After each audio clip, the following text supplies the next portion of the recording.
That's a sound to start it off with. Gotta clear my throat. Gotta get ready for Ships Worldwide, our podcast. A new episode. We have a podcast? I know, right? That's Who weird. doesn't in this day and age? I was literally watching a show that my mom put on. Okay, so listen up. Oh, so we're just going to like deep dive into We're going to deep dive. But no, not that. This is something else. Okay. Though I will just say that, yeah, came in and my mom was watching a show about foot surgery, and I'm like, really, can we not? Anyways, what actually happened was, so we missed a week. Yes. Because I got mundo sick. Did Octodad do that to you? I don't think it did, but I don't know what did that to me. I had a horrible migraine. So migraines run in my family, and I haven't had one for years, but this one was literally, I was curled in my bed, unable to move. The world felt like it was spinning. It was bad. Don't know what it was. But when I came upstairs, because I was told, like, you got to come up and eat. Like, it's the worst thing you can do is starve it. You got to give it some food. She was watching a show about, like, it was one of those Hallmark winter movies. Mm-hmm. But it was about a chick who goes to Greenland to find inspiration for a podcast series. And it's her going around with, like, this guy, and maybe they'll fall in love. But the whole time it's like they're talking about podcasting, and my mom's like, wow, this is a thing that a lot of people do, huh? Mm-hmm. I'm like, yeah, it's pretty big. One way to get your thoughts out there. Yeah. The way to talk, the way to communicate. They ended up doing a podcast on the way that the was it Greenland or Iceland? No, it was Iceland they went to. Iceland. That's the green That's place. the green one, yeah. Not the icy one. Wonderful. They went there and they interviewed people about how they fell in love. It was actually not, in terms, okay, my mom watches those Hallmark winter movies and love Christmas movies all the time. In terms of all the ones I've seen, this one was actually pretty okay. Okay. But it did feel like a paid advertisement by the government of Iceland to get people to come to Iceland, because they're like, let's go to Iceland's greatest attraction ever, the Bubble Hotel. You mean the Bubble Hotel in this place? And I'm like, oh yeah, that's pretty clear. Yeah, advertisements, eh? Advertisements work. Why don't we have any advertisements yet? So I did get an email from one company. Oh. However, it looked really shady. It's tough because when you, like, it was from not just a company, but a company to get you advertisements for podcasts. And they're like, if you give us your stuff, then but then I looked and it's like, we own the rights to the podcast. And I'm like, no, I don't. Podcast is our. I don't really like that idea of me selling the podcast to this company to get stuff. Not a fan. No. Also, I think it said you needed to have entirely your own music and stuff. And it's like, no, we don't do that. We throw in music we like. Mm-hmm. So maybe one day we'll get approached by a company that's reputable. You think our podcast is up to snuff? I think it is. Lesser podcasts have definitely got them. We just need I'm still surprised at how many people listen. To message Raid Shadow Legends, obviously. Right. Have you seen how much they offer? Didn't they offer some to you? No, Raid. No, they never got to me. Isn't like $7,000? $7,000. Like, no wonder people take it. That's why I said, like, honestly. To say a few words, like, that's it. For a minute. Yeah. Like, that is ridiculous, and I was standing on this moral hill of, like, no matter how much they pay me, I'd never do it. But then I really thought about it, and I'm like, $7,000 is a lot of money. Like, I'm not a mobile gamer, but $7,000 is $7,000. You know what I'm saying? You could buy like a lot of Raid Shadow Legends stuff. Yes. You could buy a pass for the Fire Emblem game. You could buy pass for the like Mario Kart 4 tour. Mario Kart Diddy Kong passes. Yeah. Oh no, I saw a worse one. There's a worse one. They released shirtless Sephiroth for the new Dissidia mobile game, and guess how much it is? Is it over 100? It's 49 bucks. Okay, I thought you were going to say 400. No, it's 49 bucks. 49? 49. It says also includes 1,000 gems, which are like the premium currency, so it's not just that, but it's like that's still $40 for a chibi, not even full body size, but a chibi shirtless Sephiroth. Low poly. People pay for that. Yeah, There's people out there that paid for that. Sephiroth, right? I've been playing JoJo Pitter Patter Pop. I know, and and I'm it's like level 55. and you probably put a dime in that. probably feel though there's a little nagging part in your brain. Not really. A little one that says, "Hey, Well, I mean, like, if you buy a Japanese Google Play card." What the hell was that? it was just the paper, man. Calm down. Oh, You jumped like what was that? a good inch off the Where chair. did that come from? It was in between. It was on the wooden table there. Oh my god, that scared me so It much. was like right here. That was scary. I thought I died. Oh my god, it's not that bad. Okay. But like the thing is, Okay, just for context, a piece of paper fell off my side table and it made a sound like a horrible slithering beast. So there's snakes in your house. Oh, that'd be horrible. Actually, I don't mind snakes. So if everyone was just chilling in your room, you let it be. Oh no, I'd try and get rid of it, but I wouldn't scream or anything. But paper makes you scream. Well, because it sounded like something out of this world. It didn't sound like something alive. Well, I guess I was like angled towards it. You and were I saw, angled- I saw it fall. All I heard was the sound of something wet and slippery moving by my foot. It's just paper, man. I know, but I just heard the sound, and my mind didn't jump to it being paper. Okay. Okay. What were we Anyways. talking about? Well, the nagging feeling of like Oh, the putting in gotcha money feeling, yes. into Pitter Patter Pop. There, it's like every time. I think it's like there's a little button over, your private room or whatever. Yeah. And then it's like an interaction.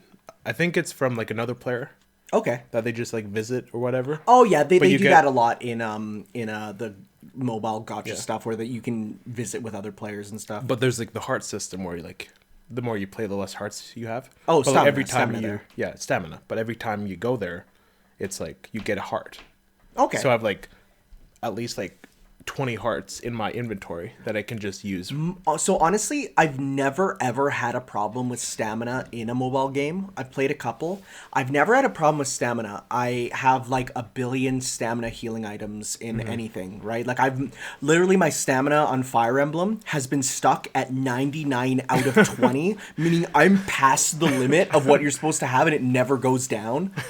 And like when it goes down, it's like, well, we've already restored it. Yeah. So I have not had an issue with it. I think it's literally just there to stop the people who are truly addicted, who are truly like playing for hours on end to run out. Right? It's just left for that.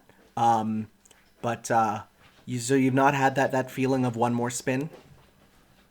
Not really. It's like I make sure like well some banners are like, oh, if you put in 10 rolls, you get 100 level up tickets. Okay. So I'm like, okay, I'll save it up for then.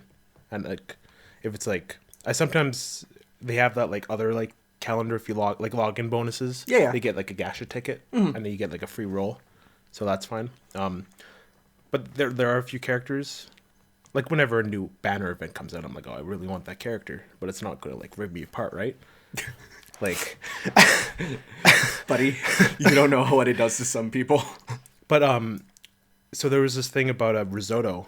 He was like one of the best characters in the game, and I'm like, oh, What a strange one to make the best, but and okay. I'm like, oh, I'm never gonna get that. Like, whatever. And like, a new event came out which was based on the July 13th or 14th arc from part 4 there.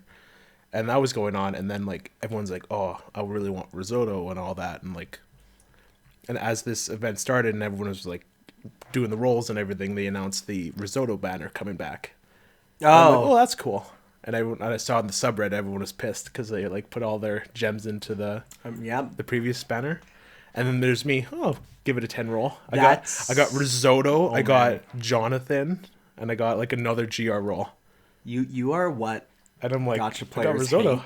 You are exactly what they hate, where there's people who will spend their life. I mean, I don't know if you see behind you, Those are real life gotcha cards from the Fate arcade machine. That was me going every morning because you're only allowed to play for a certain amount of time per day. Yeah. That was me trying to get my Saber, right? I never got it. No. And I probably never will because by the time I go back to Japan, number one, I'm not taking those cards out of there. But two, it's like, I don't know if the Fate arcade game will still be a thing. So I'm like, it's maybe the difference is the fact that you're playing JoJo and not something filled with waifus, right? Well, you could argue there are like waifus and There's like 7. yeah, I guess. Like, let's be real. But I mean like dude bros. Like, yeah, I want that guy, you know? Yeah, but there's a different feeling between That's dude fair. bros and That's waifus, why Fire right? Emblem is so lucrative, right? So Yes, and Fire Emblem also has a healthy supply of husbandos, there you go. right? Are you saying that like Joseph's not a husbando? You know what? He is. However, I would say that Now Diavolo. I still need that guy. I'd say that the husbando level is slightly lower for JoJo than Fire Emblem. Oh, when I get Diavolo, that's going on my Twitter. I'm gonna be like, I got Diavolo. You're gonna be one of those Twitter gotcha posters. When I do that to Beat too. Whenever I roll a GR, I'm like, Beat, look what I got. And that's why he said last night is like, like, don't you hate, or like, I hate it when people send me stupid shit. in my Okay. DMs. I was wondering what that was about. Because I messaged him, I got a GR, old Joseph. Oh yeah. So I was like, that's awesome. That was from a gacha ticket, so I didn't even put any gems into that. Nice. But last thing, right now is the voice Dio Brando banner going on. So are they naturally not voiced? Yeah, but the voice ones you can't understand them because they're Japanese. But like, if but you like, you can tell the JoJo quotes. Well, you did. You know, you watched it in English, so maybe not. Yeah. See, I watched it in Japanese, so I know, like, you know, hinjaku. well, I have voice Cars, but there was like voice Kira, there's voice Jonathan, and it's like, what that means, it's just that like when you do a super move during the gameplay, it's like, oh, he does the quote when he does the animation. Okay. And then like, just wait, and then like in the houses, if you like go into that room, they like say something and then all that. What's making you laugh? Does voiced Cars go, wow? No. Because it's Owen Wilson, No, it doesn't. Lightning McQueen, voiced Cars. I hate that we're going to be talking about Owen Wilson again later on here, but I didn't even think about that. but yeah, I'm really. It's one of those things where it's just like, oh, open it up during a dead period at work. See, that's how Get those gotcha cards. is meant to be played, and it's enjoyable like that, right? I even play it at home. I'm like, Yeah. you know what? I'm watching something. I'll just pop it open. out. Yeah, absolutely. I mean, when I played Fire Emblem Heroes there, it was nice because there's even an auto battle feature. So you could just be like, I know I can crush this map, fill out my party, hit auto battle, boom, bang. You get that little dopamine, you get those orbs, which you can spend. The thing I like the most about the events is the like the maps they put out. It's like customized to that arc, right? Yeah, so yeah. like the July 13th is just Mario, but then the most recent one, the Dio Brando voiced one, it's like a pathway up to his castle. You can see the castle in the background. Oh, cool. Yeah, and then you get all the customizable like room elements that you can put in your own home and like just like make it like a reflection of that So arc. you're saying it's like Kirby's Epic Yarn. Yeah, I think that's why I'm so addicted. That's like my favorite part is like the customization of the rooms. Yeah, and, like, yeah. Putting everything together. But anyways, enough pitter patter pop. Yes. Shall we talk about Others. other things? I mean, how's your 3 weeks been? Not too much has happened. It's been a lot of work. I got my migraine. I did go to the opera yesterday, so got to go watch The Marriage of Figaro. And, Is that an Octodad reference? Oh my god! Because so I tweeted out. I knew it wasn't, but it's Figaro like it was just opera. a meme. I'm half expecting an octopus to drop down from the rafters, and that's a reference to Final Fantasy VI, where you go to a opera with the King of Figaro. Then in my head, it's like it was the You fight an octopus named Ultros, who says such amazing lines like, you know, beefcakes, hate 'em, and then he punches Sabin in the face. But then in my head, it's like Don't tease the octopus, kids. It's like the the first part of the Octodad game you played. You're not and it's wrong. like the opera song. Yeah, and it's like, yeah, fine. Yeah. And he said, "Oh my god!" And then Beat replied with the Dragon Ball. Everyone's looking at each other. Yeah. Yeah, yeah. Yeah. I'm still living the adult life, getting the work done. Mm-hmm. I'm trying to get look into. No, go ahead. I just remembered something. Into interior design stuff. Yeah. My dad he talked to some people because he works at a construction company and he knows like interior designers. Yeah. And I've been like, he told me that like they just went to date for like an interior design course and they got the job they have, so I might like look into that. Yeah, yeah. See what that holds in store. Nice, nice. That's a good idea. Good, yeah. Getting a little bit of help from people is always what you kind of want. Mm-hmm. People who work it. Yeah, nice. No, that's how you get up in the world. You have to make connections. You need to talk to people. You can't like it sucks to say, but like you can't get far if you don't have connections. Yep. And it sucks because we live in a society. So speaking of,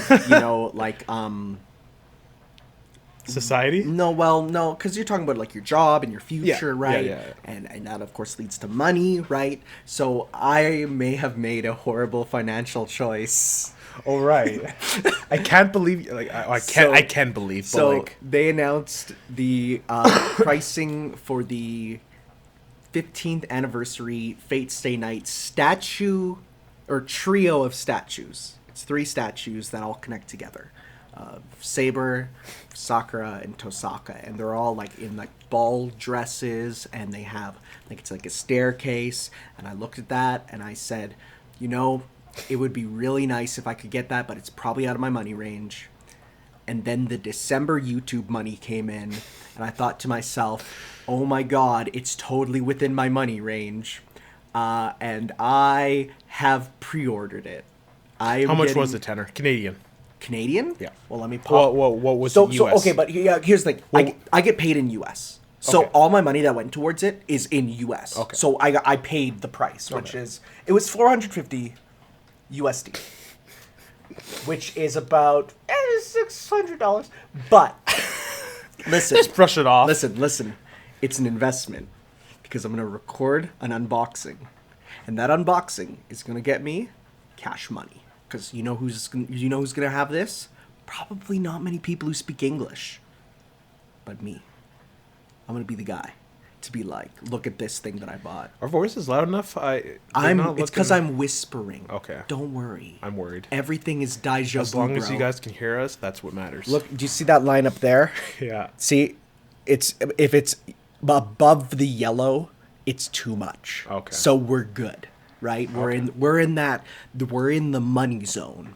Speaking of money, which I am so dearly departed with in June 2021, it's a long pre-order. Wait, so you paid for it already? No, I haven't. I just reserved it. Okay, so you paid for it in June 2021. What? Yes, Tanner, that's like were you gonna be able to put that money aside for that long?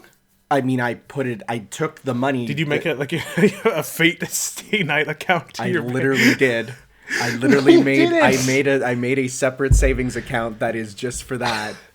Because it does that. You can do a savings goal and put money into it. No, I know you can do that, and but I can't believe you actually did that. Yeah. And did you call it? I didn't call it that. Okay. I just called it savings goal 1. Imagine like the bank, I don't want my teller bank looking at that. being like, Fate. They'll see me spending. They type into their like computer at work and then see like Saber naked or something. Dude, bud. I literally, when I went to the bank, they're like, do you have any forms of income? And I was like, well, I have my job. And they're like, do you have any others? And I'm like, well, I get a little bit of YouTube money on the side. And the banker was like, what's your channel? I'm like, frick, dude. And so then the banker, I showed him my channel. He's like, oh, my son will love this. And I'm like, So, yeah, that's happened to me twice with 2 different bankers at the same bank. That's amazing. Yeah. Speaking of money, though, you were going to say something? No. Okay, that was just it? What? No, I wasn't going to say anything. Bring it back? I mean, I'm paying off my new TV this month. Oh, yes. Glad to be done that. Nice. And then going to start saving up for a new PC. They are quite nice to have. Because now my printer doesn't even print anything. Yeah. So it's like that entire part of the room is trash. So. Well, my laptop just died. It can't record anymore. Yeah, the Which thing for a means while. I've had that thing since high school. Yeah. So that's been like 6-7 years. Yeah. So yeah, it's kind of ripperonied, but I'm planning to build my own PC. I have a few friends that. yeah, if you know people who can help you with it, it's Yeah. absolutely cheaper to do that. I was too lazy and I just bought a pre-built one because I'm like, whatever. I just want it right now. And plus it looks like a stupid like Mass Effect monolith, so Yeah, I'm hoping to like have something that doesn't need to have like the high end graphics. Like I'm probably not even going to like play mini games in it. I want something. you just want mid-high end. Yeah. Like you want something good enough to run what you need. I want like stuff to run like competent software. Since I want to like get like maybe like install like an AutoCAD program or something. Yeah, to yeah. get into that and all Yeah. that. But like You don't need anything too crazy for that. no, so You just need one that, runs smoothly. yeah. Yeah. All right, Video game time? video game and like the media time. Yeah, the media time. Yeah. Yes. It's like you flip on the TV and you fall in. Well, not just TV, because I have something that's not TV related Right. here, but Yeah. go ahead. You can start. All right. Well, I finished Death Stranding. All right?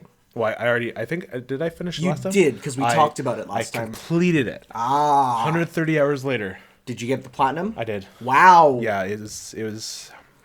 Well, it was like, I'm slowly like chipping away and everything. I'm like, I have like two trophies left, and then like the last one was like I had to do 80 more deliveries in like a new style of like not new style, but like I had to.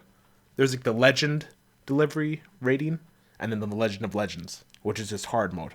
Okay. So I just had to deliver stuff, and I had to fill out some like there's like a star system. Yeah. Did you see that? No. But I'll assume I Like did. a star system, and like you get graded on like the speed of it, the Okay, yeah, quality of no, the I know what you package. mean by the star system then. I thought you meant literally like stars in the sky that you needed to connect. No. No, you mean a rating system with Yeah. the stars. Yeah, I've Yeah. seen that, yeah. Yeah, and I had to get like all of those We're to coffee 60. today. What? We're coffee today. We've coughed both a couple Oh, times. well, you said coffee, and we had know, coffee right? today, yeah. Continue. You completely destroyed my train of thought. But anyway, yeah, I finished Death Stranding. I'm kind of glad to be done with it since like I've been waiting for like 4 years, so Yeah. I wanted to make sure like to get out everything out of it. Yeah, so absolutely. I'm glad to be done it. And then after that, I decided, hey, Byleth is coming to Smash. Yep. It was finally time for me to bite the bullet and get 3 houses. Mm-hmm. I've been playing that for a while. Yeah. Yeah, I know. So what house did you choose? Blue Lions. You are scum. Scum. I've been getting everyone's like, that's the best choice. Black Eagles, dude. I want No. Edelgard to step on me. Shut up. She doesn't even have that much personality yet.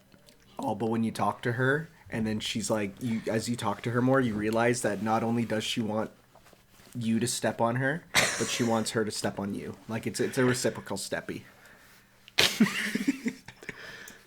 Well, I'm glad I chose Blue Lions because I really like Dedu. He's cool. And more like doo doo. I hate Felix. Felix. Oh yeah. He's good in combat. He's good to have around, but he's an asshole. There's actually only 2 characters that I actually dislike. He called Dedu a dog to Dimitri, and I'm like, There's only 2 characters Dimitri I dislike. literally and saved. I'm gonna rock your world. Who? One of them is Dudu, What? and the other one is Hilda. Hilda's a bit of a. Do you know why? Well, because she's like from a rich family. So no, and- listen up. When you find those lost items, Yeah. if the person is not in your house, you can return them to them still. You can return those lost items to them. Yeah. Unless they are the partner character of a rival house. So you cannot return any items to Hilda, Dedu, or who's the gross guy that hangs out with Edelgard? Hubert. Hubert. Hubert, I think. Yes. So I have in my inventory tons of lost items from Dedu and Hilda, and I cannot return them or get rid of them in my inventory. I've returned stuff to Hilda. What? I have. Yeah, I just did that today, this morning. It was like an object that like someone who likes fashion would be in, and I just remember Hilda's like she really you doesn't sure? like, and she's like, oh yeah, this is mine, thank you. They must have patched it. Because I remember if you went to talk to them, you would not even get the options to do anything. They would just, you talk to them, they'd say their line, and then nothing would happen. Really? Like, you would not get any options That might because have been they're a meant bug to be then. locked. No, it was intentional because I looked online. Huh. So they must have patched that in one of the DLC patches or something. Yeah, maybe. Because I haven't played for a while. So, like, that drove me nuts. If they fix that, 10 out of 10. Game's a winner. Everyone's good. So I hated Hilda for that. Scrolling through all these fashionable pink bows and all these items, and I'm like, I can never return these. But yeah, I'm really enjoying it so far. But What chapter are you on? still like White Cloud's chapter 4. Okay, yeah. So There's about, I think, 10 chapters in White Clouds. okay. Yeah. I was kind of. Well, I tried Awakening and I didn't really like the combat and all that, but like I think that was before my RPG renaissance that you put me through. Plus, this one is a lot easier to get started with. Yeah. They don't, like, you literally unlock features as you go on, making it a lot easier. Like, there's no weapon triangle until you level up characters and they gain abilities that are the weapon triangle. Okay. So it's like, yeah, naturally all swords, spears, and axes are fine against each other, but later on you unlock, well, now your sword will do extra damage to, axes, or now your axe will do extra damage to lances, right? So I thought that was a good way of handling it. Well, I'm playing classic normal right now. You're still on classic? Yeah. Ooh. And I Yo, casual for life. I did a a regular sorry. I did a regular bandit mission, and I'm playing it, and then like some of my characters are falling. I'm like, I go on the Discord and I'm like, are these guys dying? And they're like, maybe? Yeah, they're dead, dude. And I'm like, oh no, I'm like, this is happening in like a regular ass bandit mission. So I panicked, and then because you can rewind 3 times, Yep. and I like panicked, like, okay, I'll go back to this, and then it's like I selected the one where one of them died, and I couldn't do anything, so I didn't go. I was like, oh god, I You don't didn't do it go again. far enough back, yeah.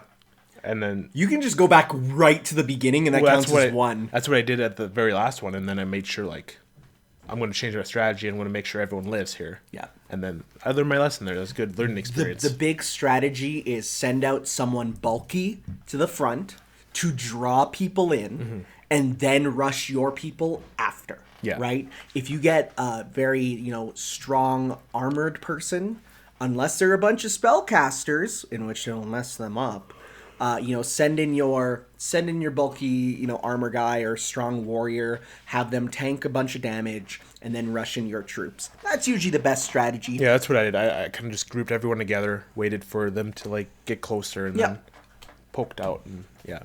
Yeah. But yeah, I'm really enjoying it so far. Do you have a favorite girl? Just wait. Okay. When I first saw Catherine, I'm like, well, Tanner probably loves this girl. Catherine? Short hair, orange. Catherine? Yeah. Are you sure you got the She right has name? one of the ancient weapons, and she led the patrol out to get a lord. Oh no, not orange hair. That's not Catherine. But that's not short hair. Bro, she's a ponytail. Oh, I guess. That's not short hair. Who am I thinking of then? You're The one that's you're probably thinking of the one chick from the like she's all up in Violet's father's. Yeah, grill. I know exactly who you're talking about. I like her. She's good. She's not who I'm dating though. Okay. Sorry, dude. I'm actually going kind of against the grain on this one. It's all about Manuela, dude. Oh my god. All about Manuela. I can't believe we like. She's a walking disaster, and I love her. I liked the old guy who was all about the crests. Hanneman there. Hanneman, he's like, I literally saw Manuela drop a piece of food, and she's like, 5-second rule, bro. Looked around, 5-second rule, picked it up and ate it. It was a sandwich. Yeah, she yeah. dropped a sandwich, looked he was around, like- and then picked it up and ate it. He was And I'm like, I'm so disgusted. you are perfect. Well, I love the detail of if you look at her her outfit. If you look at her outfit, her corset is so shittily tied up because she doesn't care. Let me see here. Corset. If you look at it, where can I find it? Oh, there's actually right here. If you look at it, it's not like in line perfectly. They're kind of going wherever because she just doesn't care. And all of your missions and stuff, you're like, or all the times you like talk to her with like the relationship stuff, it's like a student will find her and she'll be like, I'm drunk, please carry me back to my room. And they're like, Professor, should you be acting like this? And she's like, no, but I have to. And I'm like, God, that's a mood. She's the best. I can definitely see you like relating to a lot of stuff in this game. Oh God, yes. Well, like are you male or female, Byleth? Male. Yeah. Mostly just because I wanted to date a girl, and female Byleth only has like 4 options with dating girls. Male Byleth gets 1 option with dating dudes. Kind of sucks. It kind of sucks. Do you know who it is? Who? Lindhart. Green hair guy. Mage. Sleepy. Oh, him? Yeah, him. Oh, I don't like him. Right? He's kind of dopey. He's actually not too bad because he's smart and he'll actually like in my playthrough he predicts the plot before it happens, and I'm like, yo, that's actually kind of cool. Like he's telling me plot points before they happen. Huh. I'm like, that's cool. But Hubert? No, not Hubert. Raphael, the big dude who Yeah, just but like foods. Yeah. He's cool. I had him come with. I was me on one really worried about him being a very one-note character when I saw him, but I'm happy he's not. Okay, don't say any more. Okay. 'Cause right now I'm like, the Lord Leonardo they found like a Lord. Why can't I talk? They found a letter on him. Yes. And it's like, oh, we're gonna assassinate Rhea, but then Byleth is like, maybe that's not the thing they're after. So I'm very. There's a lot of like, kind of obvious stuff I'm seeing. Like what? I'm not going to tell you yes or no, but what are your predictions? That the Church of Saros isn't all it's cracked up to be. Okay, yeah, that's very obvious. Yeah, it's like there's like some serious stuff. Like Leonardo saying like, "Yo, you guys are like trash. I know mean, exactly what you're doing." The fact we're getting Sewer Children DLC kind of explains. When Beats described it like that to me, I literally laughed out loud. It's literally The sewer children. locked some children in the sewer, and then you go down there to feed them. It's like weird. But I don't know exactly what's going on. But I just know that like Rhea's not like. So one thing about the DLC though that's interesting. I don't know if you learned about how it's gonna work. It's gonna be you. It's like a main menu option, like it's a separate campaign that doesn't use your save data, but when you beat it, you'll then be able to go and recruit them for the main game in whatever file you have, and then you'll be able to take them with you through the plot, which will change some stuff. Oh, so that's cool. It's sort of like you play a short kind of pre-built campaign, and then you can take them into the full game. So yeah, it's a good way of handling it, I feel, because then you can kind of get them wherever.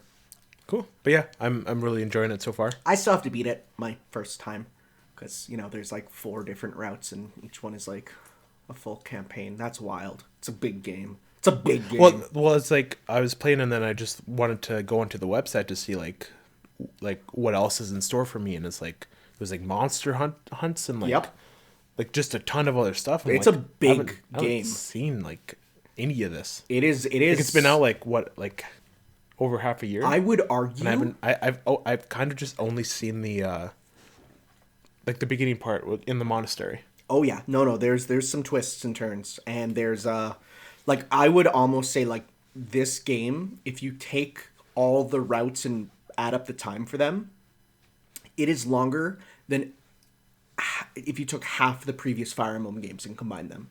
Really? Like Fire Emblem games aren't super long; they're kind of short. This one has more in it than like half the series. Jeez. It's really wild. It's a big game. Yeah, I'm looking forward to playing it more. Yeah. No, it's a good one. And I'm happy that they've, recreated that successive awakening after that big misstep with Fates. But then, yeah, that's all I've been playing. I've started watching the JoJo Part 4 dub. Mm-hmm. Since the second set of Part 4 came out. Yeah. So, I'm just getting to the Red Hot Chili Peppers arc. I'm liking the dub voices so far. I'm not sure about Akira's voice. I haven't seen him like talk Are you talking about on screen, wait. but through the stab. Akira or Kira? Akira. Okay, yeah, The okay. guitarist. Yeah, guitarist. Okay. Yeah. Because I was gonna say Kira's voice is perfect. Oh yeah, I've seen that like. So good. But I really liked Okuyasu's brother's voice, Keicho? Keijo. Okay. Yeah, I really liked him. I don't even know. I can't even think about what he would sound him. like. He's like really deep voice, like. Okay. And then him calling his stand worst company kind of like made me cringe. I'm like, yeah, because now you get to hear those stand names out loud. Yeah, but Okuyasu sounds great. I think everyone sounds great so far. But I'm still not sure about Akira's voice. Okay. So yeah, and it might be different also if maybe they have the stand using a different voice. Yeah, maybe modulating it a bit. It's possible. Yeah, but I'm really enjoying going back and seeing. There's still some stuff I forgot. Like I forgot how tragic Okuyasu's dad situation is, and how it never gets resolved. No, He's just like that forever now. but he's like more happy. There's He's just a gross dumpster dad going around town. like, what's up, dude? What's up, dude? Yeah. It's one of the wonders of Moriocho, the dumpster dad. All right. We will be talking about some more Part 8 stuff. There's like just not like the recap of what I've been reading, but like some stuff I want to like bring up. Okay. Yeah. Okay. So look forward to that. Whoever listens to that part, because I'm like, does anyone actually listen to this? I think a couple people do. Maybe. I do like still talking about it regardless. Yeah. So Yeah, maybe. Yeah. All right. So I've been playing Halo 1 or Halo Combat Evolved or Halo Combat Halo Combat Evolved Anniversary Edition. Though I am playing it with the original graphics and not the remade graphics, Why? which you can switch it with a button press, which is kind of cool. yeah, but why would you do that? To yourself? Nostalgia. I wanted to kind of look at the series as it like evolved over time. So starting with Halo 1 looking like how Halo 1 looked, going to play Halo 2 with how Halo 2 looks, and then Halo 3 onwards is kind of set. It's just like Halo 3 just looks, it's the same as Halo 3 but looks up-resed a bit, like nothing, it's not a remake. But man, I love Halo. It's so good. It's just like, You getting ready for Master Chief and Smash? oh, absolutely. It's just like there's a feeling to it of just, how can I explain this? It's like hardcore nostalgia So part because of you don't like it doesn't make you throw up because it's first person. I have to take a break every level. okay. I do have to take a break every level, which kind of sucks. However, there is something about the movement to it that I don't have the problem with as much. I think it's because Master Chief glides. He absolutely glides around. Like Doom Guy. Yes, like Yeah. Doom Guy there. But even the way he jumps and the way everything kind of looks and stuff, it feels good to exist as Master Chief. Every gun... So there's not many guns in Halo You could 1. like everything you're saying. Like I'm thinking in like the context of Doom. Oh, yeah. and it's like it could, But like Halo 1, there's not many guns. There's like, I think off the top of my head, maybe like 6. But every one has a purpose. And like everyone has a very distinct feel and style and reason to use it. And because you can hold only 2 at a time, you really have to think about, well, what option do I want right now, right? Grenades are fun because you got the sticky grenades, and there's nothing better than sticking an enemy with a grenade and then running away and seeing them go, well, guess I'm dead, and stand there for a few seconds and then blow up. The pistol in Halo 1 is the most ludicrous thing I've ever seen. It is like it's a starting pistol. You start with it. You can zoom with it like a sniper rifle, which is weird, but okay. It can headshot KO enemies with one shot. It is really powerful and has lots of ammo. And so I'm like, guys, is the pistol like overpowered or something? And people are like, it is so infamously overpowered. It's an unlockable super weapon in later games. oh my God. It is so insane, this pistol. It's closer to a Magnum, really. The story feels... So, it's my first time playing Halo 1. I played Halo 2 and 3 a lot with friends when I was a kid, but I never touched Halo 1 because I was like after the time... We were after the time when I started being friends and like hanging out with them, right? The story is right now really simple, which makes me happy that it's gonna go kind of crazy. Because like right now, it's so there's something about a simple story and a simple game and a simple campaign where you're just like, this is nice. This makes me happy. Also, the vehicles. Oh man, that was another reason why I loved Halo. The vehicle combat is the best in any game. Like if there's a vehicle, I'm going to run to it, hop in, and fly around. It's just feels good. Feels so good.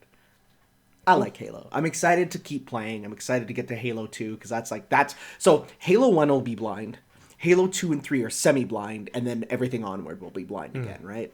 But no, I'm loving it.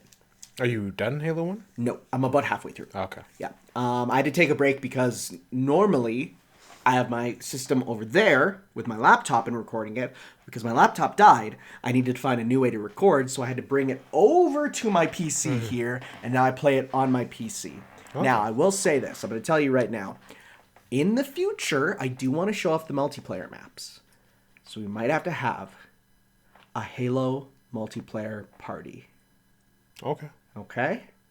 Okay. Okay? You okay with that? Yeah, I guess. All right. Too bad. I'm going to make you. Okay. So we're gonna go back to the good old days of 4-player split screen. Okay. Did you ever have that as a kid? For Halo? No. For any game. Like like Call of Duty Modern Warfare 2? Oh, every night, man. 4-player split screen? Oh, yeah. With the boys? Spaz 12 sniper rifle? All right. Okay, so I never did that for Call of Duty. But the Spaz 12 in that game could like literally go like halfway across the map. That's ridiculous. And people thought I was like hacking the game. I'm like, bro, I don't know how to hack games. I was really lucky when I was in like early elementary school. I went to a babysitter's house and she had an N64 with GoldenEye and 4 controllers. Yeah. And oh my god, dude, those days were the best. Yeah, like after school almost every night, come to my house, play some COD, get like a giant bowl of snacks. Yeah, right? Yeah, we're going to order pizza, we're going to have like root beer, and we're going to play Halo. Oh man, I miss those days. I wish I was a kid again. We've already talked about nostalgia. Just become a kid again, bro. Remember when I told you about the Yakuza thing? Yep. Just become a kid again. No one will stop you. Anyways. There'll be people emotionally trying to stop you. Oh, absolutely. But not if they don't find out.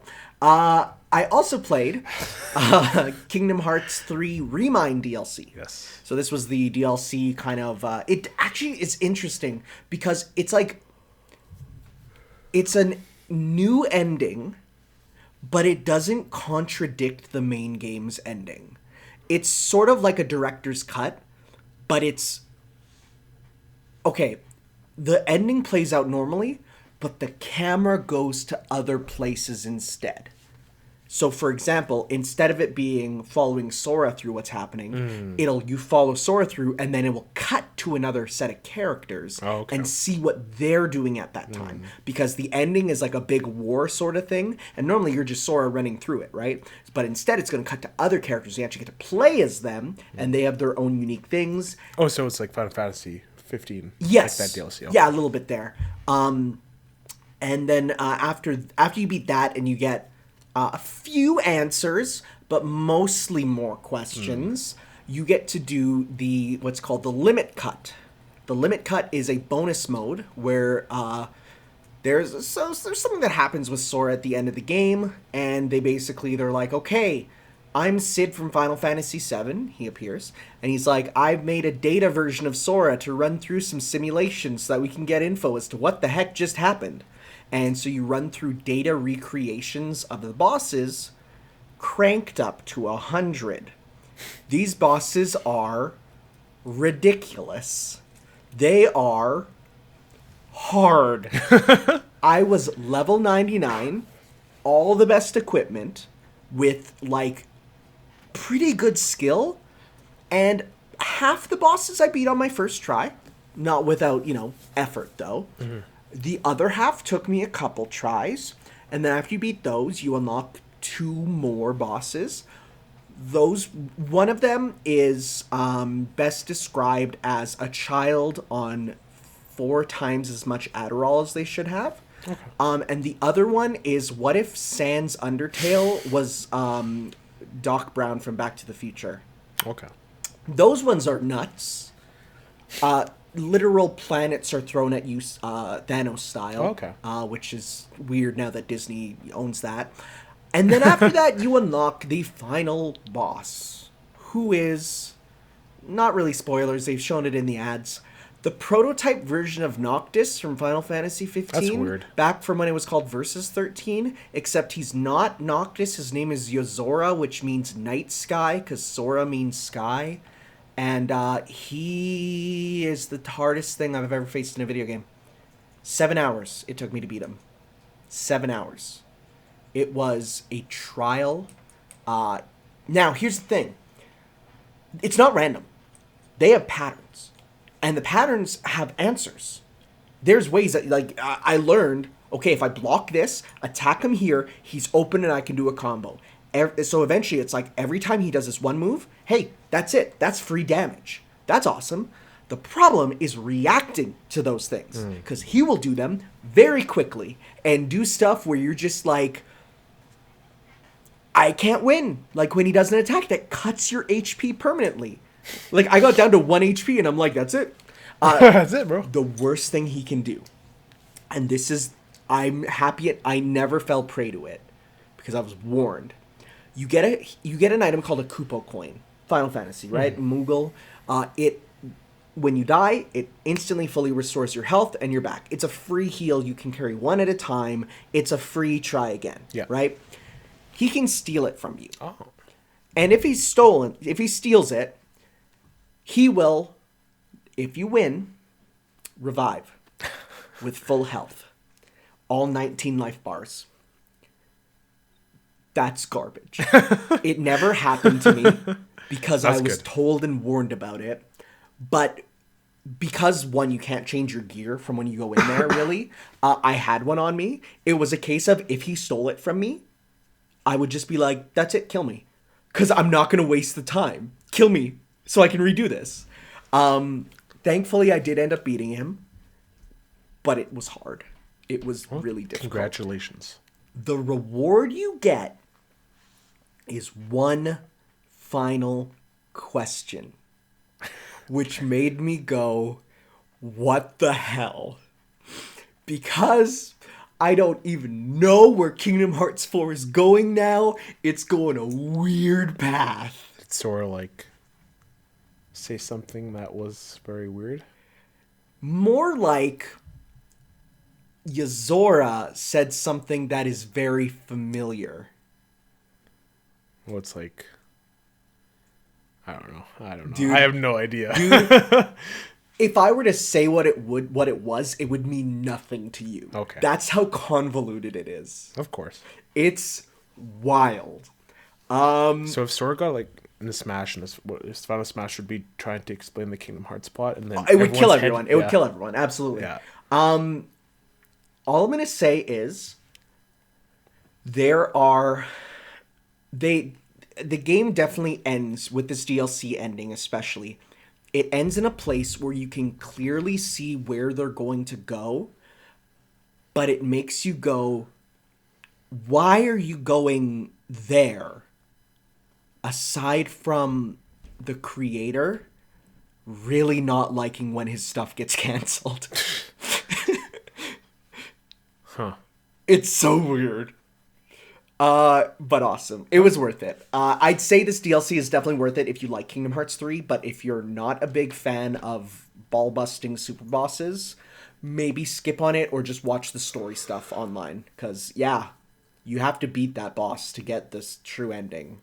All right. And it's hard. I also watched, like, I really sped through because I was told there was a the internet won't shut up about it moment in My Hero Academia, which I didn't really watch the new season when it came out. I was just like, I'm good for now. I'll watch it later. But then I heard it was like, no, dude, you have to watch it. This moment's really big. And when I got to it, I'm like, I guess it wasn't that crazy, but it was really good, and it really made me go like, it's amazing what you can do when you take a show and make it seasonal instead of always ongoing. Like the One Piece anime sucks. I hate it. I can't watch it because they do weekly and it never gets a break. So what do they do when they get too close to the manga? They fill time with needless garbage or they extend scenes that don't need extending. And it's like, oh, this is the worst. But this, because it is done seasonally, it's like every year and a half you get, this good chunk of episodes. You're like, there's time, and like you'll maybe get like one filler episode, but the filler episode is great because it's just highlighting a character that's underutilized. And so it's like, that is so much nicer than when they take a show and make it just too much, right? Like I much prefer less for probably shows, right? I don't want shows to go too long. I mean, that said, season 4 is going up to like 80 episodes already. 80? Yeah, because they're 24 episode seasons. Jesus. Yeah, right? Because they're like, but they do 12 episodes. I think they take a couple week break and then they're back for some more. They do like part 1, part 2. But even still, it's like, that's so much better, right? It's good. Cool. Good show. And then the last thing is I started reading the Final Fantasy VII novel. Now, the novel is a sequel to Final Fantasy VII, but a prequel to Advent Children, the movie. And boy, this is necessary reading for the movie. Because me and all my friends watched the movie when it came out. Because it's like, yo, the Final Fantasy VII movie. And that was before I played Final Fantasy VII, so I was extra confused. I just wanted to see Cloud and Sephiroth fight, right? But this explains everything. All the questions people had about the movie, right? Because the movie, when you watch it when you go from just game to movie, there's a lot of stuff that you're like, oh, I guess Tifa and Cloud adopted a child? Where is this? I guess Cloud has a disease? What? That's why he wears the ribbon, because it's him showing that in his alternate costume, you know how he has like the Advent Children one without the sleeve and he has a ribbon on his arm instead? Yeah. That's to show that he's diseased. And you're like, I guess. And then it's in this, you read it and you're like, oh, that all makes sense. Are you Googling it to see the ribbon? Yep. Yep. It's his 6th and 8th alt costumes, I think. Because he loses, in his Advent Children one, he loses the arm guard there. Yeah, it's good, but I don't know if it's written well, you know? When you're reading it and you're like, this is a good book for fans, but I don't know if this is a good book, a good novel. It might be because it's from Japanese there. I don't see it. Oh, yeah, because it's literally cut off the page where his arm is over here. Oh, it's on that arm. Yeah, that arm. Because that arm normally has a big, like, covering on it. Just go to the Smash Bros. Wiki. They'll have all the art alts in full art. But yeah, he normally has the arm covering, but in the other one, he'll instead have the... Oh, yeah, there it is. Yeah, see, there's the ribbon there. Yeah. Versus the other one instead has his arm fully covered. Oh, okay. Yeah, it's interesting. They're releasing a lot of the old, like, light novel stuff. Like, I got the Nier Automata novels. And I'm happy about that because that means we're not locked out of information. Like, I remember back in the day, it was like, if a game got a novel that was like a sequel or something, you were screwed. Because it's in Japanese, right? Mm-hmm. But now it's like, well, now you can read them. And then I'm like, yeah, I can read them. And then I realized, oh, I gotta read them. Like, do I want to read a novel? And I haven't... When's the last time you read a novel? A while. Right? Yeah. And so when I got back into it, I'm like, I don't know if I can read a novel. But when I sat down, I'm like, yeah, reading a novel's nice. It has a good feeling to it. I haven't done it for a while. Also not reading it out loud. Because that's what I do for Fate. It's really what I do. All right. That's about it. Let's get into the news. Get into the news. It's a lot of... I don't think this is bad news. No? Well, yeah, it is kind of. Not for me. Game delays. Lots of game delays. Big game delays. Since well, last time. some big game delays, some small game delays. So I have 4 here that are like... The big ones. Yeah. Cyberpunk 2077. Yeah, I don't care. September 17th coming out. Supposed to come out April. Okay. Yeah. Sure. Well, do you know why that one moved probably? Why? Next gen. Yeah. Yeah, that one's next gen. Well, people say like because it got delayed to September, they're saying like PS5 is going to come out in September. Yep, that's what a lot of people are thinking. Same with the another one on your list there, Avengers. Yes. Right? That one will probably also be a Next gen one. next gen. Well, not next gen only, but next gen, like a double gen, Yeah, right? One of yeah. those double gen Yeah. games. So that'll be September 4th there for the Avengers Games as a Service game, which is Final weird. Fantasy 7. This was delayed like a month. Yeah. Which is very clear. It's like we just have a couple things we want to tweak and a couple things we want to fix. It's just one final like fix, right? Yeah. No, this is clearly not new features, not new content. It is like, let's polish this to a shine. Let's make a few quality of life things. And I'm like, yes, do that. I'll take that, right? What's one more month, really, right? After waiting however decade, 2 decades. Oh yeah, oh yeah. And then finally Iron Man VR got delayed till May 15th, which seems Is this a big deal? This game? it seems like it's going to be one of those landmark VR games that people are excited for. So I'm gonna wait for reviews, because if it is a hour-long Batman or Spider-Man, like point at a few things and see something happen. I think it's more in line with like, I think it's more on the scale of like Half-Life Alyx. Yeah. So Yeah. Okay. okay, that's it for delays. So Hey. Byleth. yeah, Byleth and Smash. all right. We've now had time to play as well. We've had the reveal. Well, because of the delay, Yep. the week delay, we got to play him too. Yes. Yeah, but Him, and her, please. him and her. Just like Corin, it's a her. Okay, That should be the default. sure. But yeah, what was your reaction? Reaction was at first like, oh. But then when the weapon stuff happened and I realized, okay, yeah, this is kind of what everyone wanted from a Fire Emblem character. I remember everyone was like, we need a lance and axe user. Well, guess what? You got one. Yeah, And an archer too. Kind of mix them all in. The stage is it's all right. you know what? I like it more visually Yeah, than I do definitely. gameplay wise. It is a nice Omega and Battlefield stage for sure. Oh, yeah. It's really nice. New music, real Oh, good. dude, that good bangers. That main theme remix. It's real good. That's like honestly up there. it's For, real. Oh yeah. because it has like the Fire Emblem classic theme in there a little bit, Yep. and like The you theme- can definitely hear the Metal Gear, because it was the composer's a Metal Gear composer. Oh, yeah, you yeah. can definitely hear the Metal Gear in that. I didn't even check that. I didn't even check who remixed it. Yeah, and then the lyrics they kick in perfectly, and like it's just amazing. Yeah. No, it's definitely, I think presentation wise, a really good character done with a lot of love. Oh yeah, definitely. Well, yeah, Sakurai like loves Fire Emblem, Yep. like to a fault at this point. You know what? I But definitely. I'm glad like this is out of the way. Yeah. And I'm also glad it's a unique character, because actually now playing Byleth, it's like this character feels like no one else in the cast.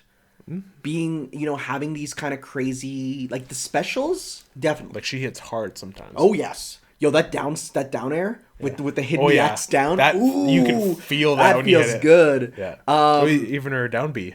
Her down B. I do like also her combo where you do the the up B where you grab them in the air, and then if you side B backwards, you'll hit them back with the lance there sideways. And so like that's a true combo that does like 40 to 50% from one. Like it's free on 0%.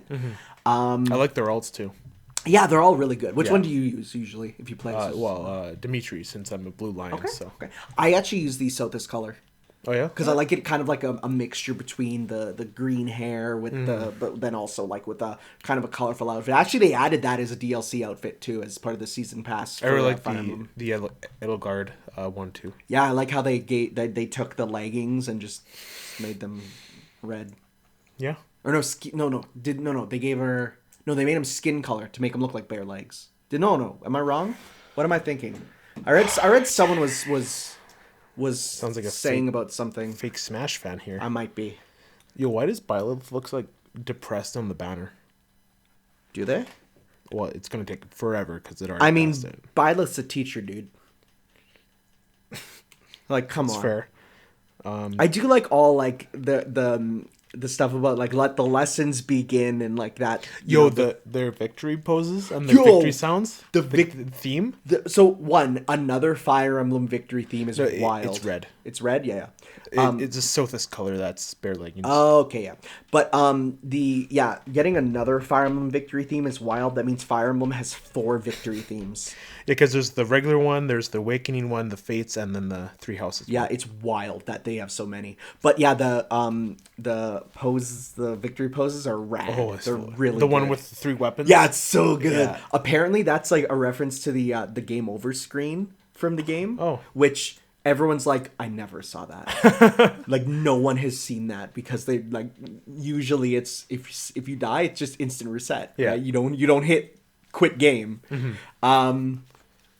Yeah. No. Yeah, I like the stage. I like. I feel like just they could have like filled it out more with like students. To make They it feel could have, more but they alive. are all custom models. If you look, those Yeah. are brand new models for them. Like they look different. I really like that the houses are like Yeah, in they're their together each there. part, and then the.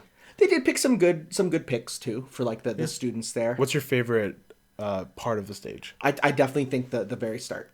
Yeah? I like the courtyard there. Where And there's a gatekeeper. in the yeah, back there. gatekeeper. Yeah, I forgot to mention them too. Yeah. And then we got the Mii Fighter costumes. Yes. So we got the Mega Man ones back, which make me very happy. Yeah, it's all in there now. Yep, all the Mega Man ones are there. Altair from Assassin's Creed. No, Altair from Altair. That's so weird. I don't like that. Do you know why? Well, it's because like they didn't like assassination around the Yep. Iran stuff probably. Except in the European stream, they said Assassin's Creed there That's weird. because they don't want to make the Americans angry.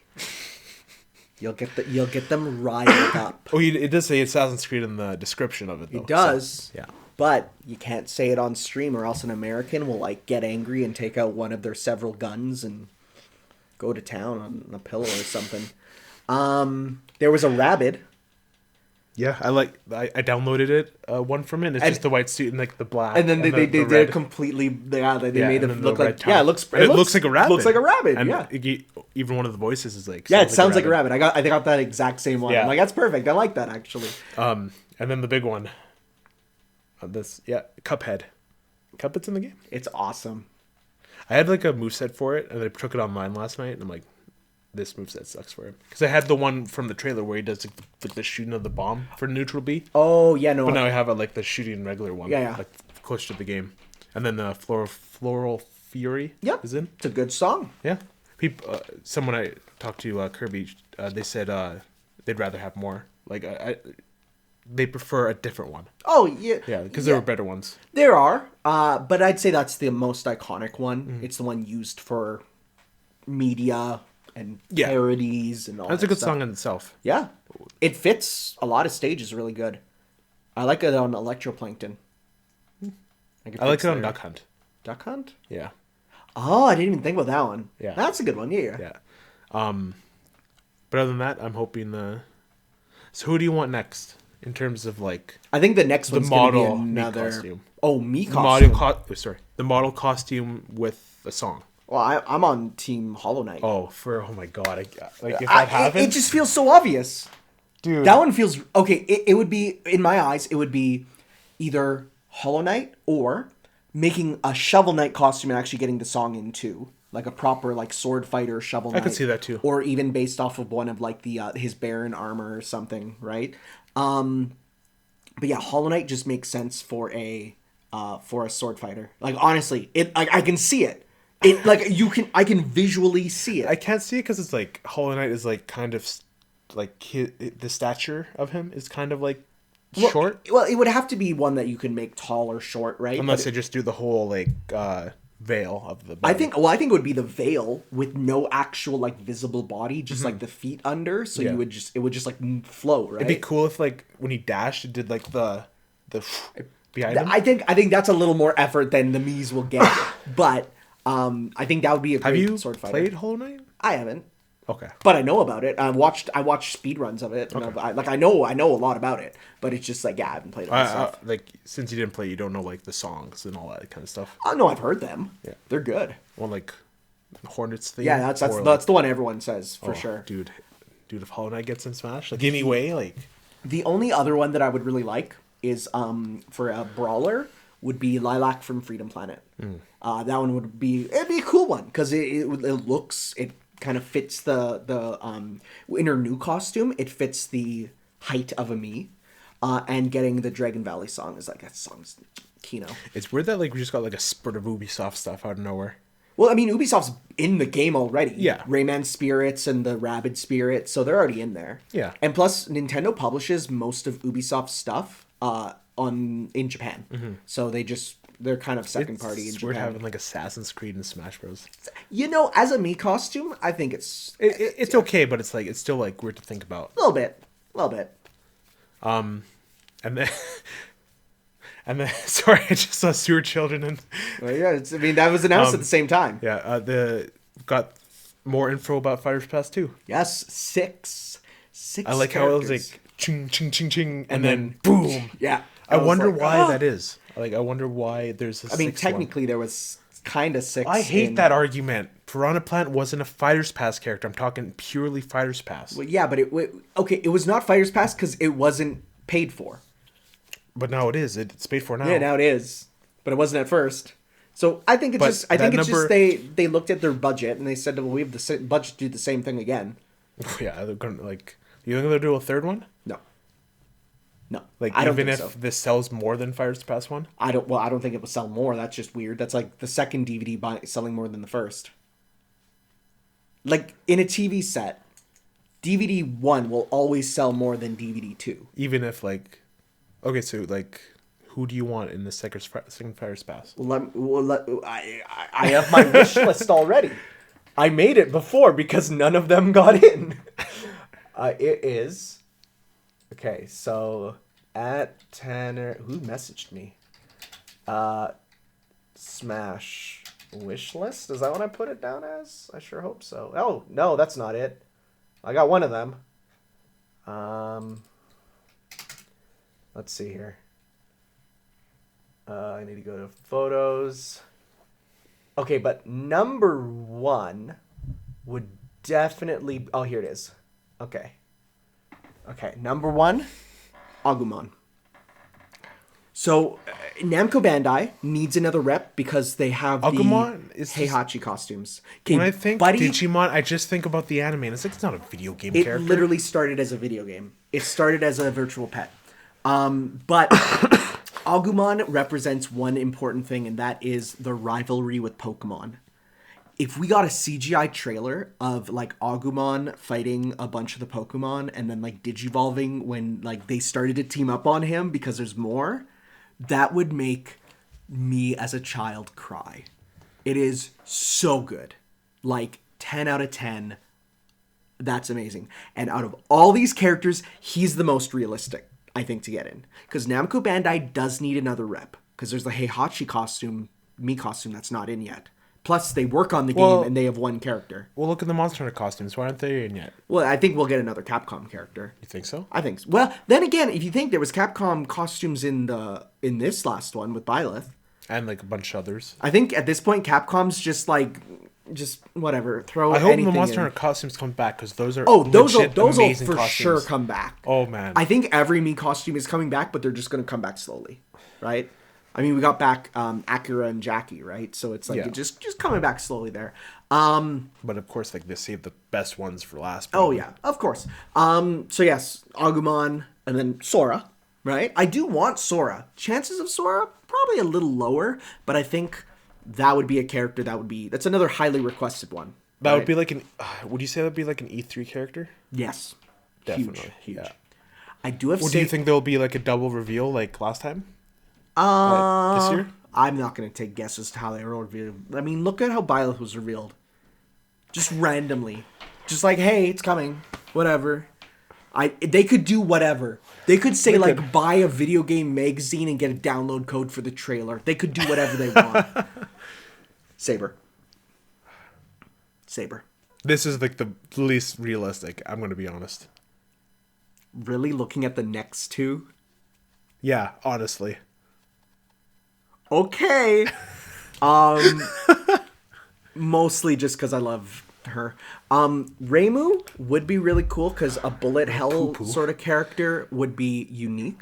We don't have a pure zoner. Like Mega Man is the closest thing, and even he has like. Because we don't have a pure anime trash either. So. Buddy pal. But also she represents Dojin games, which are like Japanese indies. Okay. No, it's not porn. It's not what I'm saying. But it represents Japanese indies, which are huge. That's how tons of things got into the mainstream, right? So that'd be really cool. $55? I'm just seeing that price. I don't know. I just got this. I stole this from my friend. Okay. He made the template. Okay, 55. I don't know. Like Jesus. That was his guess. And then Price Pass 2 was $40 for us. Yes. And then I have the Chief, Master Chief.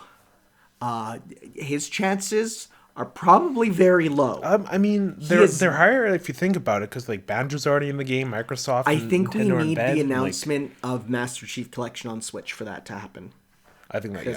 The only Master there's already big rumors of that happening. The only Master Chief that is on Nintendo is a Minecraft skin of him in the Nintendo ports of Minecraft. Well, so like he's already crossed over to Nintendo in a sense. Kind of. So that's where Banjo got in too. He's in that. Did you know that? Yeah. Yeah. So those are my 5 picks. Well, what's your 6th? That's not on here. Well, probably another Nintendo character, honestly. A Pokemon character is like kind of like I feel like an a Pokemon eventuality character at is this point. probably going to happen at this point. I'm looking forward to seeing the Gen 8 stage, because like we didn't get a Gen 7 stage. I'm just thinking. Like the wild area. Like, oh, no, not the stage. There's so many stages they could do. That's fine by me. But I'm thinking just for a character, like, I don't really want another one of the starters. I want another, like, Lucario. I want another, like... Well, Japan Time I listened to, they're pretty set on, like, the bear from the DLC. Oh, yeah. Yeah. Yeah, I'd be down with that. Although he is just furry Ryu. And we already have... Could do, like, a stance. Blonde Ryu, and blonde Ryu with a cap.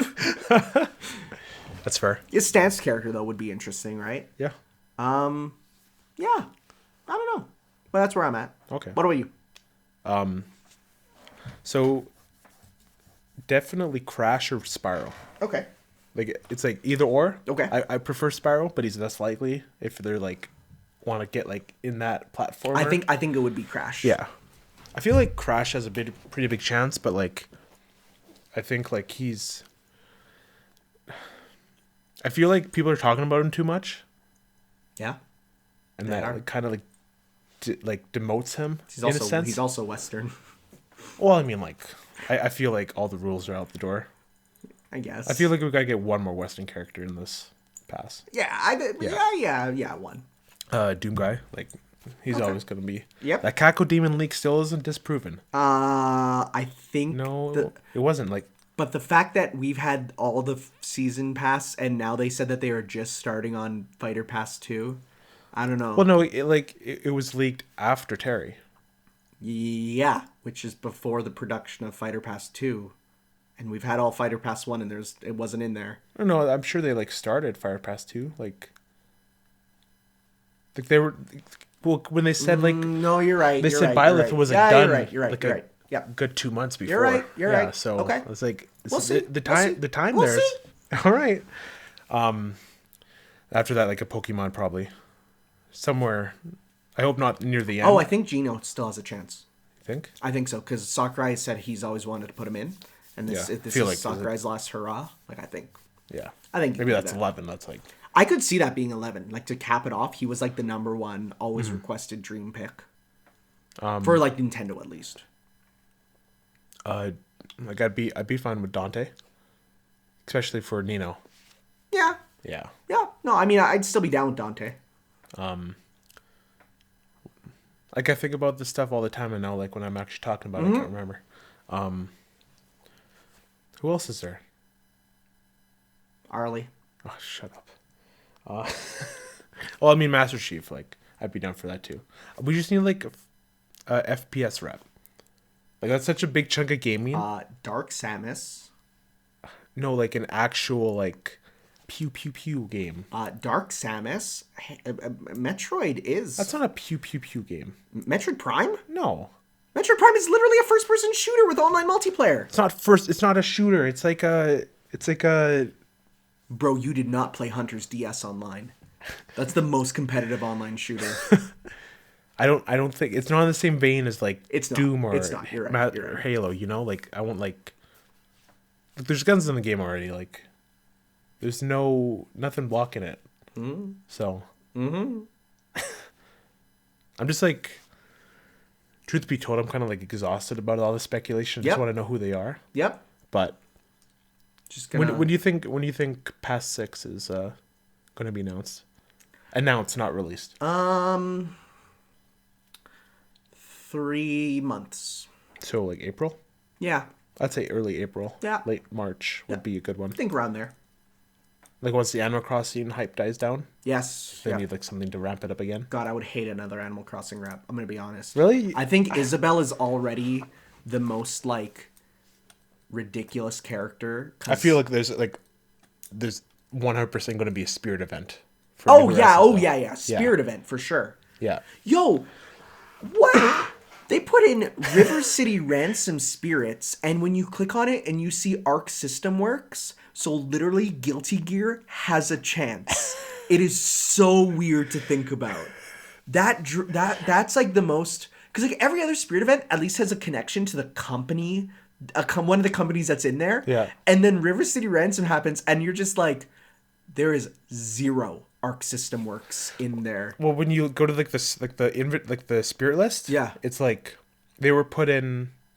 Their numbers are after the Fire Emblem ones. Yeah. But they were put out before the DLC came out. Oh, So yeah. it was a bit weird how they did that. Yeah. And then we got the Sword and Shield, the Resident Evil, and then the Astral Chain I ones. didn't even remember the Sword and Shield ones. Yeah. I've missed almost every Spirit event, so I'm now going through my Spirit board and hitting shuffle all till I get some of them, which is fun. I feel like the Sword and Shield spirits already being in doesn't like disqualify. Oh, it does. Oh no, that one does. Nintendo does not care. That said, I was actually thinking how it would be kind of cool to get Zacian as a playable character, like another four-legged quadruped character, wielding the sword and stuff. But that's already a spirit. But that's already a spirit, yeah. So, but yeah, Okay, and then the last thing related to this is at the same time they announced the Sewer Children DLC, which we discussed. yes, we did. So we know about the Sewer Children. yeah, Okay, back to the West. February PlayStation Plus games have These been are announced. really good. BioShock the Collection. So That's 3 games. 3 big games. Yeah. Sims 4. That is, we bring back the Fight Night Boys house. Are you actually going to do that? Oh, I might do another stream. Do it. Yeah. That'd be fun. And then Firewall Zero R. And that's a which is VR game. yeah. So, Which is a hey, pretty notable one too. play some shoot bang in VR. Yeah. Become the soldier. Okay. Pokemon Home's pricing was announced. So $15 for a year or $2 for each month, which made some people go, Wait, are people saying that's too expensive? people are saying, it's so expensive. It's more than the $5 per year that I could use for Pokemon Bank. To which I go, you are kind of stupid. You can pay $2, transfer everything over, and be done.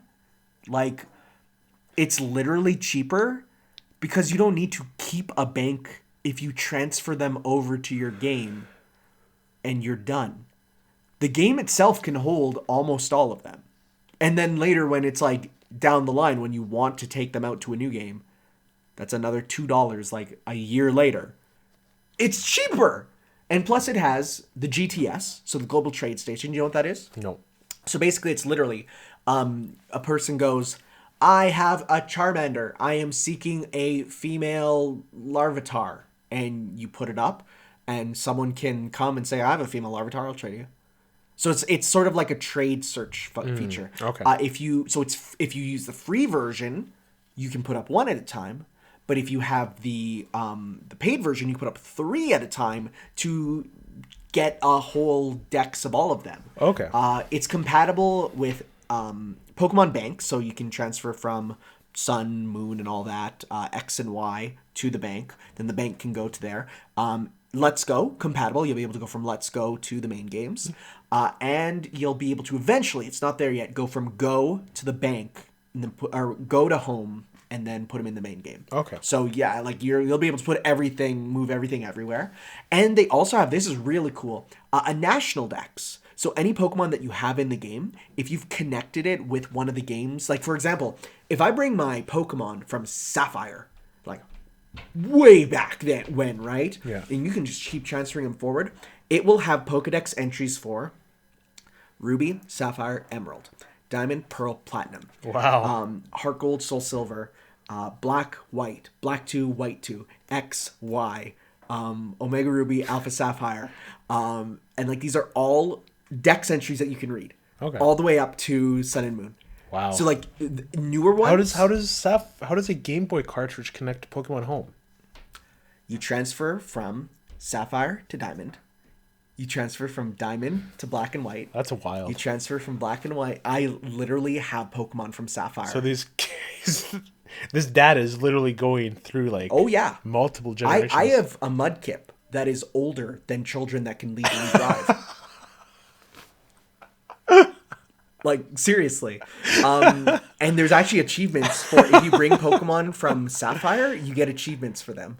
So it's like you've brought this Pokemon from like a decade up to More the than that, yeah, yeah. right, all the way up. So that's really cool, right? Yeah, and actually you can go even back to you can transfer from the Virtual Console 3DS versions of Red, Blue, Gold, Silver, and Crystal up to Bank, and then Bank to Home. And they're making Bank free so that you can transfer from the 3DS stuff. That's cool. So I think it's awesome.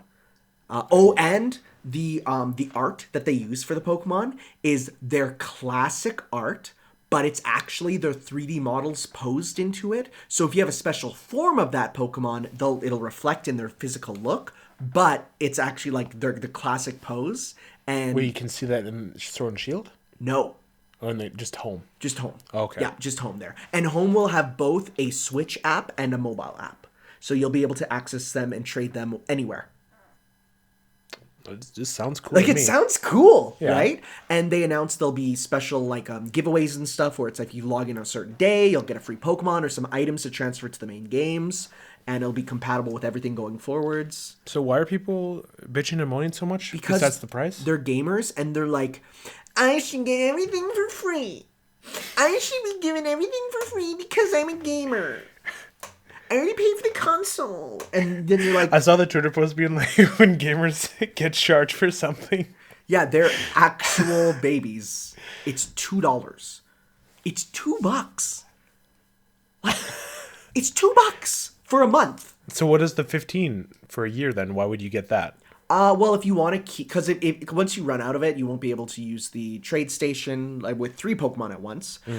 Transferring is slower because in the free version you can only transfer I think 30 in a day versus or no, I think it's 10 in a day, and with it's like 300 in a day. Oh, okay. So it's like there's some cutback features, but of course, here's the things. 1, you don't need to pay. It just takes longer. So it's like the thing of you have to pay, you don't. 2, they have to pay for servers, right? And It's like you can't run a company for free. you can't run a company for free. And they're like, oh, but they have so much money. But at the end of the day, it still costs money to do stuff. You're not going to do stuff for free. You're not going to do stuff for free. And $2. The only people I can see complaining are the kids who are like, I don't have a credit card. I can't pay for this. So then you know what you do? You do what I did, kiddo. Listen up. You scrounge around for money. You go to the gas station. You get a prepaid Visa card and you use that. That's how I did everything. You can do that too. Back in the day, I literally paid for Kickstarters when I didn't have a credit card by going and getting a prepaid Visa and taking I did that somewhat too, yeah. That's what I had to do. Just be smart, kiddos. All right, back up. Cool. Doom Eternal will not have any microtransactions at all. That's nice. And a quote from what's his name? I can't remember. Doom Guy himself. Eternal is a $60 game, not a free-to-play game or a mobile game. We're giving you a complete experience and with no storage, just like you'd expect. I'm very excited for that to be said, and then in like a year and a half. No, for Activision. Wait, who makes Doom? it's Bethesda. They're Bethesda. they're not scummy You're in their right, microtransactions. you're right. They're just scummy No. in their game development. You're right. Yeah. Yeah. I for some reason I thought Blizzard was related to it. No. Good. Okay. Why do you think Blizzard's related to every I don't Western know. game? They all start with B.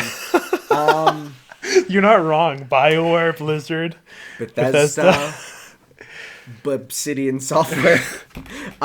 This is a bit of sad news. The Marvel vs. Capcom 3 producer has left Capcom. This is really sad because everyone's like, he'll be the guy to bring us a new awesome fighting game, get rid of Ono on the Street Fighter team, and then he's like, I'm out, and we're like, oh shit. Maybe he's going to make his own game. Maybe, but good. There won't be Marvel and Capcom characters in it, which is mostly the appeal. Okay. Ripperoni. It's not like he died. No, but it's sad because a lot of people liked his games. He also made Monster Hunter 4U and stuff, so he was a good guy. But okay. Patapon 2 Remaster for the PS4 was announced and subsequently can't say that word. Subsequently released. So this was leaked along with the Final Fantasy VII demo. Yeah. Hi, where's that demo? Well, we still have a few months. I need it. Oh, to be like, oh, I'm Cloud. Oh, I'm Sephiroth. No, you don't play as Sephiroth, you stupid imbecile. I'm not saying you play as him. I'm saying he'll appear for 2 seconds. Fine. The demo's just going to be a trailer. I don't even care. That's fine by me. There's a Wonderful 101 Kickstarter very coming. weird. I don't like the feeling of this. So apparently what happened was Nintendo looked at how much it sold, and they said, we're not. Well, that's their fault. We're not funding a port of this. They put on Wii U. Yeah, of course. But looking from Nintendo's perspective, they can fund TMS. They can fund. TMS sold way more than Wonderful 101. Well, I guess the wife. TMS sold way more. Wonderful 101 sold 35,000 copies across the world. That's nothing. That's less than the population of what is legally a town. That's wild. So, but they're gonna. So there's Platinum Games got a Kickstarter account. There's been rumors that they're gonna make a port of it, upgraded port for Switch, but also PS4 and Xbox. It's just PS4. There's no mention of Xbox. I saw people say potentially Xbox is a stretch goal. So this is weird because didn't Tencent just come in and give them funding? So why they gave them funding, but it might have been with the caveat of put this towards your new IP. Oh, okay. Because Platinum's making a brand new big IP, and they're working on the Babylon's Fall and stuff, the one with Square Enix. So I think what it was is this is Kamiya's baby, and Kamiya just really wants it to happen. So he says we'll make it. People said Nintendo sold Platinum. Do you think that's true? Nintendo never owned Platinum. No? Nintendo never owned Platinum. They partnered with them on a ton of stuff, but they never owned them. And in fact, maybe they said they cut funding from Platinum or something because they weren't.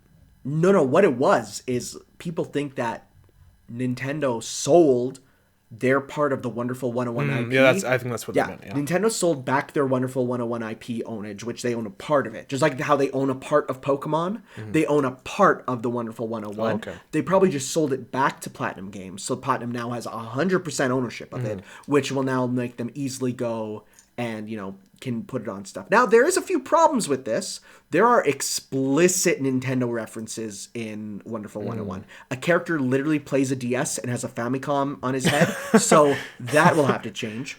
Yeah. But I think it's going to be a case of this is going to be an enhanced port. I know what people are saying, that the number one top pledge thing will get put in the game as a Wonder 101. Oh yeah, for sure, absolutely, right. I'll buy this if it happens. I'm gonna help fund it. I think I got it, and then I'm it was on the Wii U. I played about a third of it, and I enjoyed it. But yes, it's on the Wii U. It just does not even before I played. I physically don't want to play the Wii U anymore. I tried. I just went back to Smash 4 to see how it felt because of we were talking on the Discord about how Smash 4 feels different from Ultimate. Oh yeah. And it's just playing on the gamepad, and it's just I don't like this. Don't like it. No. Mine's put away fully. I don't even have it. It's in storage. Mine's still plugged in and I do not have it out. So I'm interested in seeing where this goes. Apparently, the announcement is due for tomorrow our Yeah. time, so by the time this is up, we'll know for sure. Cool. I'm excited to. Who knows? Maybe it's not for maybe it's for like a wonderful 102, and like a stretch goal will be a remastered 101. Who knows? We'll see. We'll see. Kind of like how Bayonetta 2 includes like Bayonetta 1. They could maybe do that. I don't know. We'll see. Okay, back up. Back up. Outer Worlds is coming to Switch on March 6, 2020, Okay. and it's a download code only game, unfortunately. So, Lame. That's gonna take up your whole Switch memory. What's up, Western devs? What's up? this isn't as bad as like the Mega Man collections, though. No, those games are tiny. But like, they're like, oh, we'll put, or like the Resident Evil games. But the Mega Man games are NES games. I'm not defending it. Okay. I'm talking shit about it because they put like 2 games and then the rest are download codes. Why you don't just put it on all on the game card? Yeah, no, for sure. I agree there. Capcock. Yeah, it's ridiculous. Okay. So there was a big Pirate Warriors 4 like media blowout, and they were like, so when the game was announced, they're like, we're gonna be cutting some characters. Like they gave one example in particular that like characters like this will be cut, and Beat and I were like, oh god, what does that mean? Yeah. Cue this trailer for the multiplayer mode, which is like a 4-person raid thing, which we'll definitely be doing Pirate Warriors raid nights as buds. I got 3 people set up, so we're gonna do it. And you're looking and you're like, was literally only that one character you gave as example the one that was cut? Because it looks like everyone is back, and like almost all, we're at a point where Beat and I are trying to think of characters, and we're like, we're out. And they then announced it's getting a 9-character season pass. Who? And we're like, who? Well, then Beat said something very cursed. I'm going to bump this story up now. There is a announcement of the live action Netflix One Piece series. And so 9 characters, 9 straw hats. So he said it'll be the 9 Netflix versions of the straw hats, and I wanted to die. I am so scared of that live action series. That said, it is being worked on directly by the original author. He's like, I am making sure that this is supervised well. Oh, yeah. But then again, he gives a crap about it. So he also does that for the video games, and some of those are bad. But I'm worried. It's on Netflix. well, at least you get in the base game. It's English in Hollywood. At least you get Pirates Warrior 4. Well, no, that was mostly a joke. There's no way it's them. That was a joke. But that's the thing. We're like, for Pirate Warriors, when they announced the 9 more characters. Are there actually no more characters? Like, there are. One Piece has like 2 billion episodes. No. There are tons of characters, but almost every single gameplay type that you want is there. We're thinking about it, and it's like, yeah, you could get more, but you're almost reaching a point where you have almost everyone. You got all the major players, right? So unless you're just gonna start getting some really small time ones, or like every major character is in, we're gonna have to start getting some weird obscure picks, which is cool, but like, it's wild. That game looks so good. It's also getting a demo, and I'm excited to play it. Same with Sounded like you were about to cry there. no, same with Persona 5 Scramble. It's getting But in only Japan though. yeah, but it's fine. I have Japanese accounts on both my Switch and my PS4. I'll wait until I'll hop on and download. I want to play it. I want to feel it. I gotta feel the Muso, dude. Okay. I gotta know how it I can't it believe it's jives. Persona 5 Muso. I know, That's right? weird. And it's a sequel. It's freaking wild. Did you see the interview where they said that they were thinking of doing a Persona all around like series Warriors Oh, game? dude, don't even. But then they said instead we're gonna focus on the Phantom Thieves so that we can then make the story matter more. Because the story in a crossover Muso means nothing, right? Where this means more. Cool. Back to me. Yep. SpongeBob Battle for Bikini Bottom Rehydrated, the most anticipated game of the year. Oh, yay. Got its release date leaked by Nintendo. Okay. May 22nd. All right. So can't wait for that. It's gonna be a bomb ass game. Very excited for all those man children to go online and download it. I'm sorry. I just don't get it. You didn't have the nostalgia. I played it. It's mediocre. It's amazing. It's no Mario Sunshine. Okay, but it doesn't have to be. It can be its own thing. No, it should be. Mario Sunshine Everything is should like, strive to be Mario Sunshine. there's a reason Nintendo hasn't like Because it's remade perfect. it. You can't fix it. It's It's perfect. 'cause it's garbage. No, it's perfect. I love it. Okay.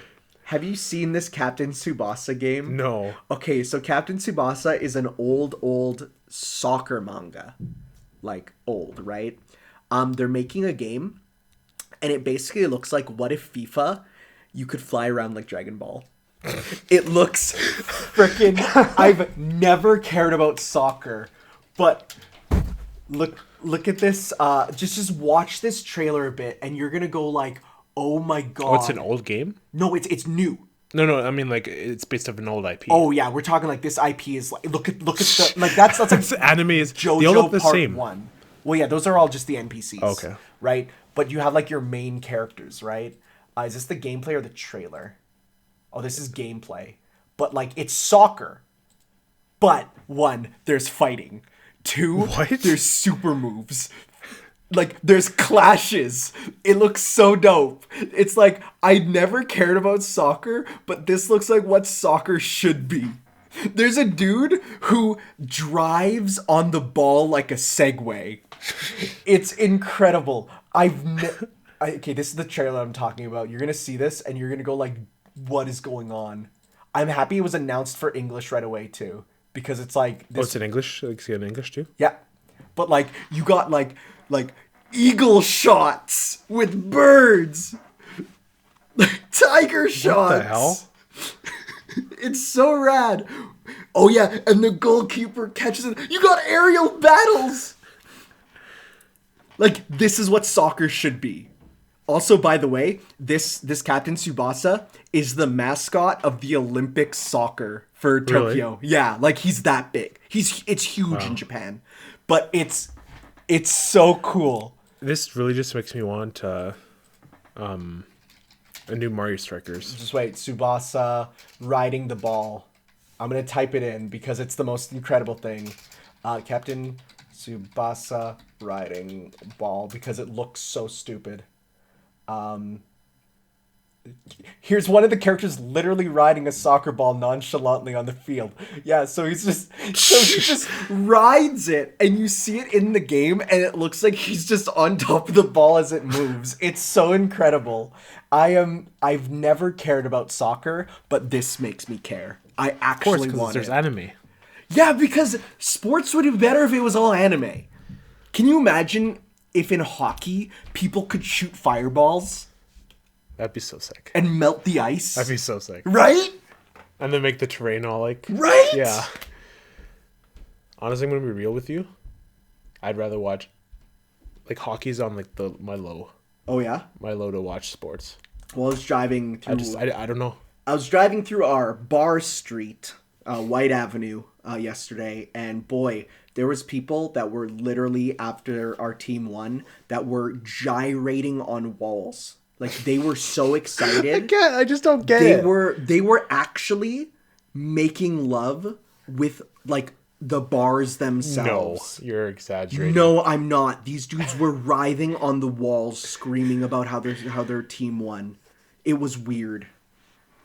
Anyways, F9 first. Yo, have you seen Is this it trailer? called F9? It's called F9 The Fast Saga. Frick, that's good.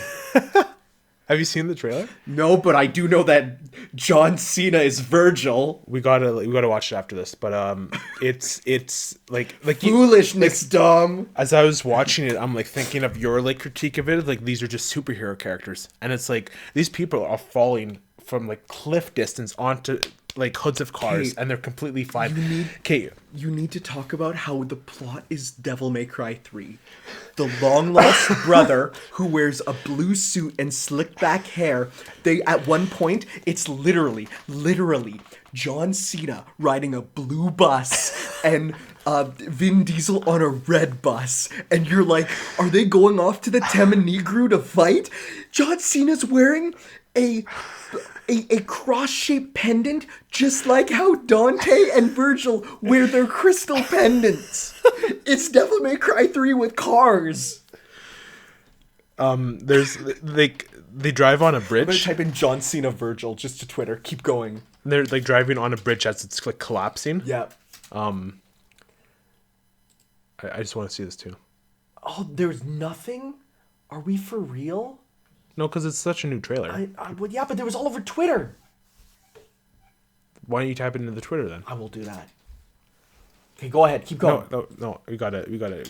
John Cena Vergil. Please, Twitter. Please, I need this. I need this in my life. Let's see here. Evil John Cena is Vin Diesel's Vergil. Has there been art of it?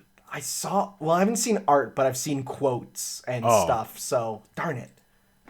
But then there's like at the end of the trailer, there's this big action scene they got to show off. Yeah, always. Like they go back and like what's her name? Vin Diesel's wife? I don't know any Michelle of their Rodriguez. names. Yeah, just go by their actors' names. Let's be real. They're like, there's like there isn't a bridge there anymore, and he's like, he keeps driving, and then like he like jumps off, but like the hook of the bridge catches the car, and he's like literally swinging like Spider-Man on the car. So stupid. I love it. And then there's like magnetic airplanes. What? What? Like no. There's a car that drives off the cliff, and then a stealth airplane like picks it up magnetically, and then one of the guys is like, "Oh, they have magnetic cars now, or like magnetic airplanes," and we gotta get one of those. But like, we gotta watch this trailer, and at the end, this like huge pop off is like after like the title and everything, the stinger of the trailer. Isn't it that Han comes back? Yeah, I was gonna say there was a character that like, died. There's literally no way, because like they showed him getting like blown up in a car by Jason Statham's character. I mean, the last movie literally had a super soldier, so I think they can write it off with like we cloned him or something. It's cool to see him back. We scraped his goo off the car and cloned him. Honestly, I wouldn't put it past. It would go there. But yeah, we're watching it after the podcast. Accidentally unplugged it. Did you unplug? Hello? You unplugged my mic? No, we're back. I know, and now you're back. Just don't touch it. There's too much Fast and Don't Furious touch hype. it. But speaking of cool trailers... I didn't watch this. Okay, so the new... So don't spoil too much. I won't. But the new Final Fantasy VII trailer came out, and I would argue it shows off too much. We're still being recorded, right? Yeah, but I mean, you see our lines there. I mean, that means we're good. Okay. So it was what people thought would be kind of it was because it was the anniversary of the game. Yeah. And people were like, okay, a little trailer for it. Mm-hmm. And boy, does it cover more than I thought. For one, it shows off the character designs for like every single character that we knew would be in, because of course we know all the characters. It's Final Fantasy VII. Yeah. But we haven't seen what they look like, and every single one looks perfect. Like, the villains are cartoonishly villainous, which I love. Because the Sephiroth at the beginning of the game is not like the real villain at first. Okay. You played the beginning there. It's the power company, right? Sure. Screw the power company. And all the power company executives are just as scummy as you want them to be. That's good. It's awesome. They are the most capitalist looking characters ever. And it shows off some more party members you meet in the first days. Confirm the cross-dressing scene. They confirmed not only the cross-dressing scene, but they took the Honeybee Inn, so that's where you get Cloud one of his dress items. Yeah. And they turned it from a brothel in the first game, which had some very kind of, let's say, unfortunate stereotypes about some people with, alternate sexuality choices. Cloud gets assaulted by a group of buff naked dudes in a bathtub, and it's kind of rape. Oh, it's really bad in the original. But what is it now? Now it's like a cabaret musical, like everyone's singing and dancing, and this guy does Cloud's makeup for him, and he's like, he says like this line that everyone loves. It's like, we here go beyond gender. Beauty is beauty, and everyone's like, that's awesome. Everyone's like, that's kind of cool. So it definitely they've upgraded it to fit modern stuff, because again, like in the original, there's stuff in there that you're just like, oh, this can't happen. Like literally Cloud in a bathtub with so many buff dudes that they clip into each other. It is ridiculous. But this is much better. So yeah, more character designs, gameplay, new summons, and then they show off some of the new stuff, which makes everyone go, wait, that shouldn't be now. Because you know how they said everything in this disc takes place in Midgar, right? Yeah. They show some stuff that you're like, either you move that into Midgar or this game goes further than Midgar. Which is like weird. Which is like, weird. You didn't promote that, and you think you'd now promote that. There is basically it's you fight like a later game boss in a room that looks, it's kind of, you can't really tell where it is. Now there is a place where it would make sense to happen in Midgar, but it would be new there, right? And then there's the whole new thing with like the ghosts that was not in the original game that you're just like weird. But it looks so good. It looks so good. April 10th, man. It's real. I'm so excited I accidentally pre-ordered it at UB Games twice. That's how excited I am. Maybe I'll buy 2 copies. Why? Who would you give it to? I'm getting it too. For the heck of it. Just guts. Does Square Enix really need more money from you? No, you're right. All right, back to me? Yep. All right, new Transformers movies on the way. One being based on Beast Wars. We're Canadian. That's not what it's called. What's it called? Beasties. You don't remember that? No, I don't.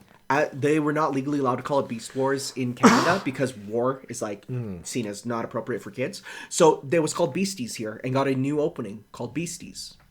Interesting. Yeah. But yeah, the Beast Wars, that'd be cool.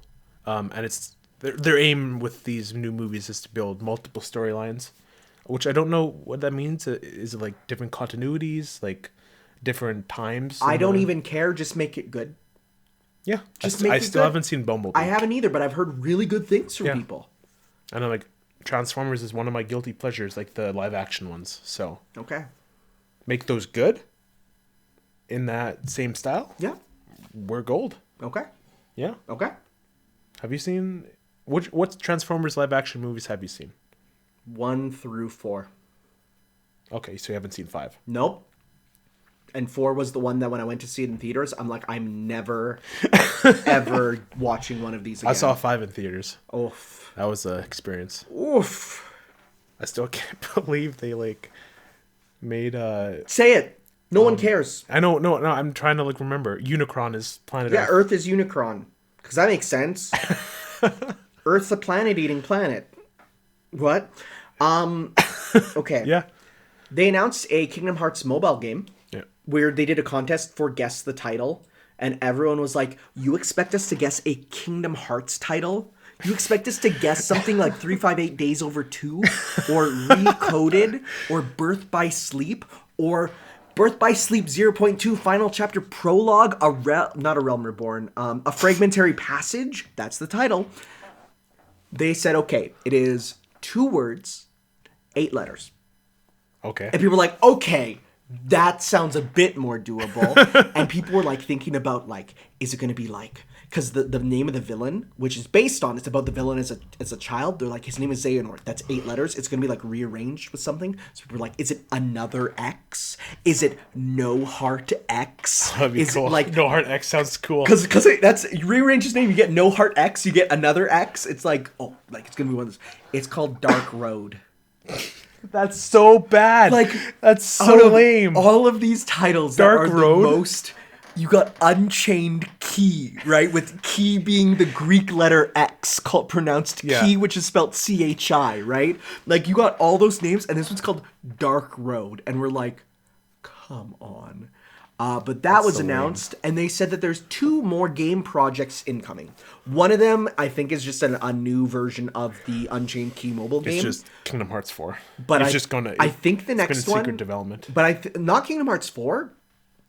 But I think it's Dream Drop Distance 2, which would be on Nintendo Switch probably because Dream Drop Distance on it was on the 3DS there. More credence to Sora and Smash. Because the ending of 3 basically says we have to go back to the dream world. And so it's like, okay, well, Dream Drop Distance 2. Sure. Like another mainline gameplay wise, but not big enough to be its own full like 4, right? Does that make sense? Yeah. Right. Okay. Yeah. Okay. Is it? So when you wrote this, I thought they're remaking this movie already. Oh no. Okay. Because you wrote the Batman. Okay, but it could also be Batman Gets a Gun. You wrote the Batman Begins shooting. Which is... So I took it as, wow, they're already making Batman Begins. And then when you left, it took me as, wow, Batman has a gun now? It also makes me think, oh, there was another tragedy. Uh-oh. No, the Batman made by... with, what's his name? Robert Pattinson. Yes. Has begun shooting with, what's his name as the Penguin? Oh. Yeah. Big boy. Yeah, him. Wow, we're bad with names today. Yeah, we are. If people care enough, they know who it is. Because he's not one of the Francos. He was in the Fantastic Beasts movie. Was he? Yeah. Wild. Jonah Hill. No. What? No. It's... Oh, I was on the tip of my tongue there. Seth Rogen? No. Oh, what's your name? He's like, ugh. That could be anyone. Well, anyone who's white, but... He doesn't look like he should be the Penguin, but he is. Yeah, okay. Yeah. They know who are... Yeah. That's... I'm kind of looking forward to it, because it's like, it could be a new renaissance of Batman, like how Batman Begins. I don't mind the idea of a young Batman. Me neither. I don't. Is this in the DCEU? Can't be. I don't. I think the DCU is kind of not a thing anymore. I think Shazam 2 is a thing still. Well, yeah, but that's it's so everywhere. I just don't get it. It's strange, yeah. But I'm glad they're making the solo stuff. Because I mean, like, Marvel had bad movies. Yeah. And they're still in the Marvel universe. Mm-hmm. They didn't say, "Oh, Thor 2 happened. It's no longer a universe." It's like, no. It's an alternate you live reality. with Thor 2. Yeah. Actually, you fix Thor 2 by going to Thor 2 in Endgame and fixing it. Yeah. But yeah, that's happening. Okay. Looking forward to that. You can do the next 2. You know what? Do your next 3, and then I got one more. Okay. Disney's making a live-action Bambi. I'm very excited to see that mother deer get shot in Bambi to be very reactive, as in looking like how a deer looks like. Like when Simba's dad dies, there's no emotion on his face. I haven't seen it. I've seen the clip of the dad dying. Yeah. He's like, no, and it's like the default lion face. I mean, there's zero emotion. Disney has the money. Why not, right? It's so stupid. I don't know why people watch those. Owen Wilson cast in a key role in the Loki series that's coming out. Wow. I wonder who's he's going to be. Is there anyone in Loki lore that you know? Lightning McQueen. Shut up. Because ka-chow. I don't know any lore there. Like, you read the Marvel comics. Oh, shut up. I just thought of something amazing. What? His, like... Doesn't he have, like, a 6-legged horse? No, I don't know. Odin has that. No, he has a 6-legged dog. You think Owen Wilson would be that dog? Okay. In a key role? Loki dog. Loki the wolf dog. I'm not... Marvel. Just type in Marvel and it'll be all good. Loki Marvel pet? I'm finding dog clothing. Thori? Thori? I'm Thori. Is that him? Okay. Thori was one of the hell pups sent to Garm. No, I think it's actually Owen Wilson as himself, not just the voice. No, shut up. He's going to be a dog. Wow. Or I'm a horse. Wow. I have 6 legs. Wow. You know, it's incredible. Loki. Wow. You sound like Nicolas Cage. I know. I'm trying not You're to making those Nicolas Cage voices recently. Like an Octodad? Well, no, you were... No, it wasn't that. You were, like, making a really bad Homer impression. And then you refused to make it anymore. Because I was trying to be Red 13 from the Final Fantasy VII Machine Abridged, who's like a dopey dog. And then people... No, you were trying to imitate Octodad. No, but that was my headcanon Octodad voice, which was Red 13. And then someone said I sound like a crappy Homer Simpson, and it got nervous. No, that's what I said. So I stopped. Made me nervous. And then finally, Hugo Weaving isn't not a part of Matrix 4. Oh, He's not going to be, because he's too busy with other stuff. that's a bit of a shame. Yeah. We'll just CGI look like him.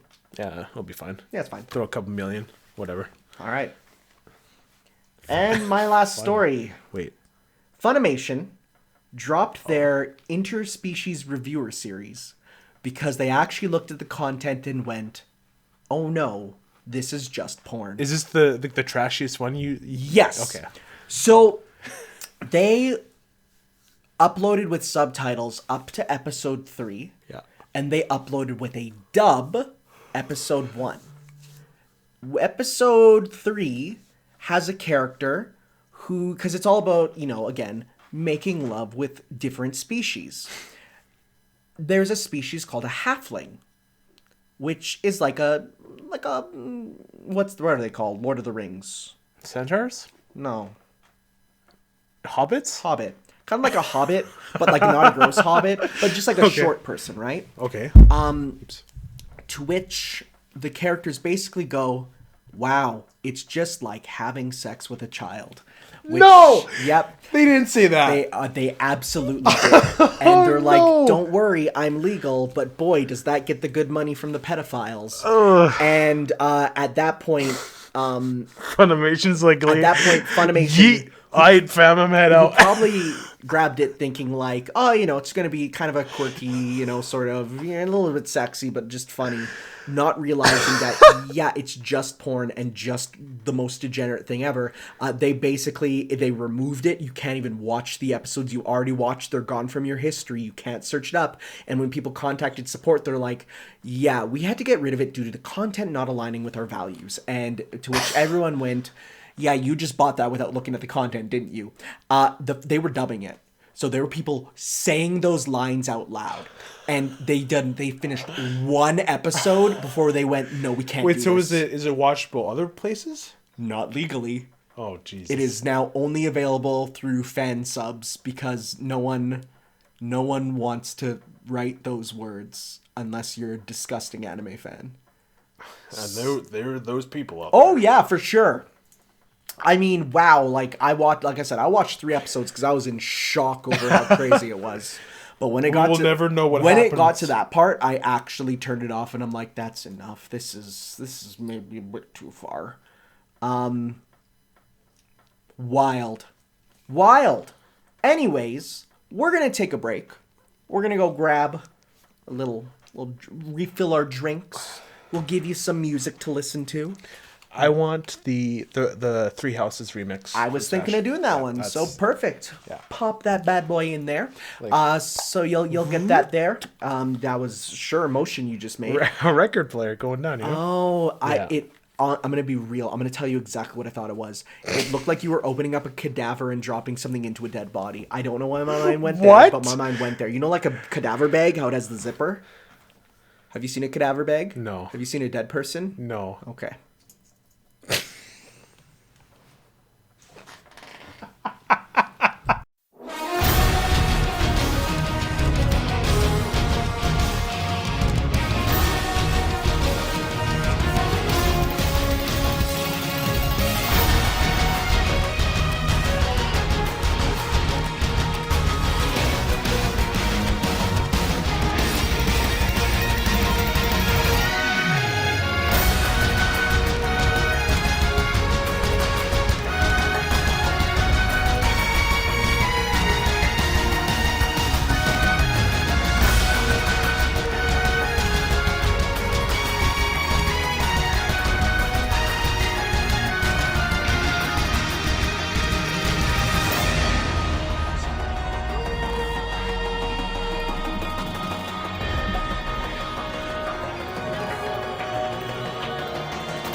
Okay, we're back. We're back. Shut up. We just had the most important news drop while we were away for I a break. asked if it is to my interest, but I don't think it actually is. No, it is. Shut up. It's so important. You know how Mr. Peanut died? Yeah. Okay, do you know what happened? No. He was reborn as a baby shellless peanut. Just aired at the Super Bowl. Baby shellless Mr. Peanut has been reborn. What are you doing right now? I'm like fact checking. He's fact checking. Go to hashtag babynut.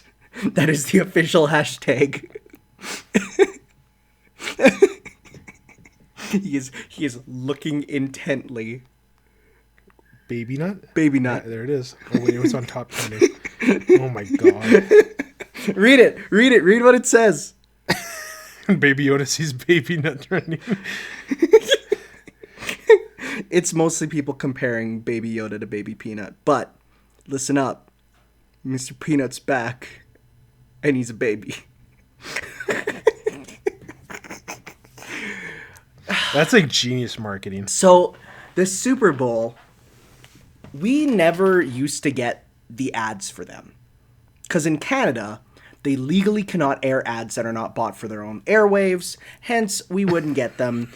What did that say? I will crush your pathetic shell and wear your top hat as a trophy. Retweet that. I want to retweet that later. So normally, we don't get them. But I was listening to the radio and they raised a good point. Is the fact that we get them online now fine? Is that enough? Oh yeah, for me. Right? I don't watch TV. For some people, the fact that they're on TV and watching them in the moment is such an important thing. Actually praying it dies. But for some people, it's like you need to see it at the moment, right? It's not the same if you're online. Hence why we still have bars that buy American TV streams to stream it for the ads. Okay, there's a picture of Baby Yoda dressed as the Joker from the Joker movie with the face paint. We live in a chicky nuggy. God, did I just say that? I feel dirty. Did you save that? I'm going to put it in Discord. Oh my god. Okay, hi, we're back. We had a rather lengthy break as we did several things. Yes, we did. Right? So we are getting back into the groove. But let's talk about our foreign exchange. Foreign exchange. Foreign exchange. So, why does it say fate, Octodad? Okay, so I copy the previous notes. I copied the previous notes, so like it was from last time's. Yeah. And so I probably just didn't erase fate. Okay. Fate Octodad. So Octodad would definitely be of the Lancer class, I'm gonna say. So who wanna go first? Octodad, Dadliest migraine. Yeah. I got a bad migraine from, I don't think if it's from playing this. I think it was just from something else. But yeah, I played through all of Octodad Dadliest Catch. Yep. A 100% playthrough where I definitely got everything and did everything in the game. No, I didn't get all the ties, which is of course like the big collectible. But I played through the story, and I played just showed off a couple of those little extra levels. Like a Shadow of the Colossus one. That Shadow of the Colossus one is insane. I don't even know how you would do that. You need to be an Octodad master to play that one. So, Octodad. I really do think that if this came out nowadays, it would be receiving the same amount of love as the Untitled Goose Game. Oh, yeah. I think it came out at a time where video games that were kind of more indie and niche were not seen as real games yet. They were seen more as toys. Where now, like, we get Goose Game coming out, and everyone's talking about the Goose Game. You got Goose in Rivals of Aether. You got the Muppet in Goose. You got all sorts of stuff. You were looking at more people getting mad at the Baby sorry, Nut, it's so funny. It's so funny seeing people angry about the existence of Baby Nut.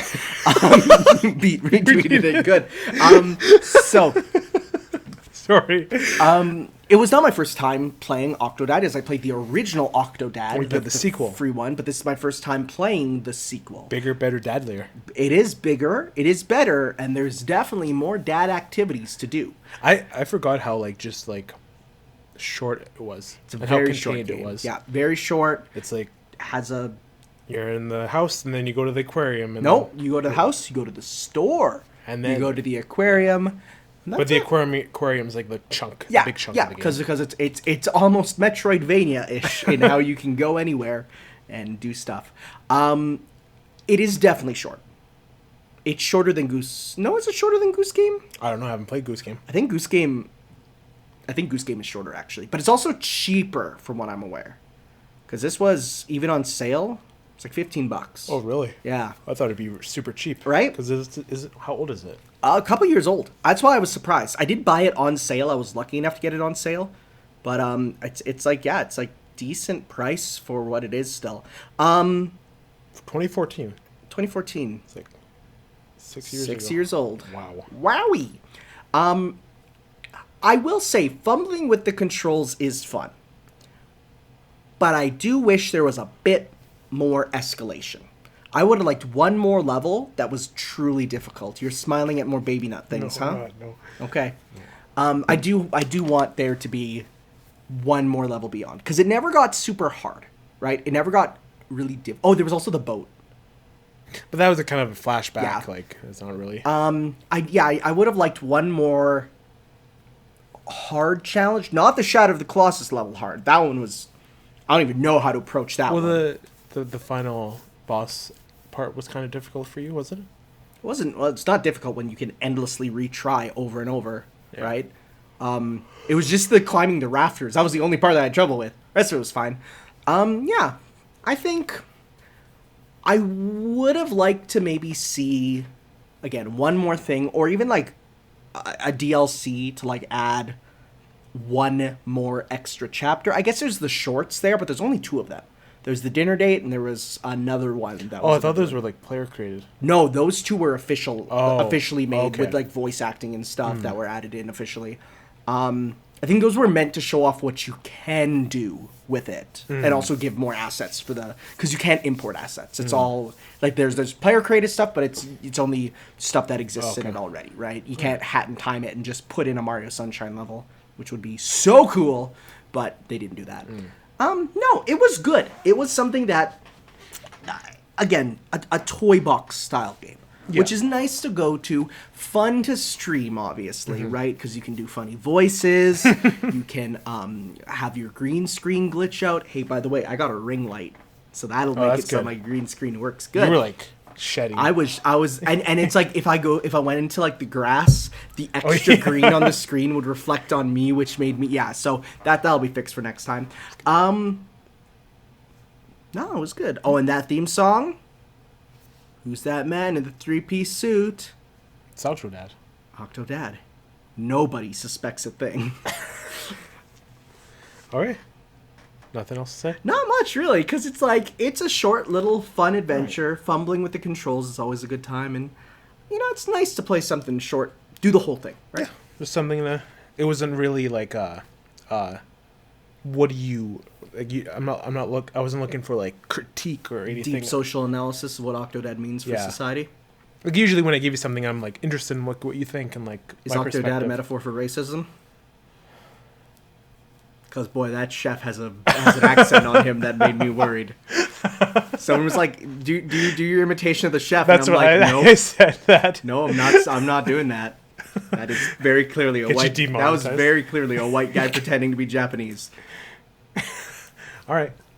Well, I read some manga. Yes. Some Komi Can't Communicate. And can you confirm that Komi cannot communicate? I can, 100%. A little bit here and there. She can talk over the phone. A little bit, yeah, a little bit. Just as long as it's like... Reminds me of Raj from Big Bang Theory. Because he can't communicate around women. That comparison... I feel like I need to go to church and douse myself with holy water. I hate it, but you're not wrong. So I was under the impression this was a complete series. And like about halfway through book 3, I'm like, where's the character development for Komi? And then I realized by book 4, this is not going to be done. This is not at all. Those are the ones that are released in the West so far. Okay. Well, because like when I finished 4, I'm like, is there a 5th one coming? I'm like, yeah, there is. Yep. Oh, yeah. So, ask away. Okay. This is the best way to get stuff out of me. So, what was your initial impression of Komi? Very relatable, I'd say. Okay. Like it reminded me of like first day of college or first day of like school, okay. you know? Yeah. It's like you really don't want to talk to anyone, but like not to the degree of her, where she literally can't talk to anyone at all without having to write it down. But it's very wholesome. Everything was very wholesome. It is. Oh, this is one of the most wholesome manga people Like say. when it's the main character Tadano and her were talking on the crossboard, and she's like showing like flashes of friendliness to him, and it's like, oh, that's awesome. Yeah. Yeah, it's like you said, it was very wholesome, and like I definitely got that. Okay. What do you think of Tadano? He was definitely like anime protagonist. Very, very much empty slate, right? Yeah, but I liked his. He definitely wasn't on the level of what was the anime you gave me? You're gonna have to be much more specific. They all blend. These two blended together. The one you gave me before. Like why can't I like remember anything about it? Orisuki. Yeah. Yeah. What was that show about again? Remember how the main character was a scumbag and was totally not yeah. that type? Yeah. Tadano's very more. He's like what the beginning, the first episode of Orisuki kind of sets up there, right? But before it goes, it's not that. Yeah. Again, it's been like a week, over a week since like. All right. What about some of the side characters? Like their is the blonde one, I assume. Okay, well wasn't there like a character thing? I think there is in one of the later books. You're in number 1 there. If you go to like number 4, there should be one that breaks it down. Like I think the first page usually. So how that manga usually goes. No, the first page. You're looking at the back of the book. I know, I'm going to the first page. But I almost remember it being like halfway through. Maybe. Don't we just pull up a character sheet? Sure. Yeah, we have a computer in front of us. We do. Komi characters. All right. So, okay, here we go. So we had Komi. That's her. We got Tadano with his weird flower. Did you notice the flower? No, I never did. I definitely did. Okay, so she's not in the manga there. Okay. Osama. What about Najimi? Oh, she's the one that's very social. Wait. We don't know. I'm under the impression it's a girl. Oh, remember the whole time they're like, well, you were a boy in junior high. No, shut up. Don't worry.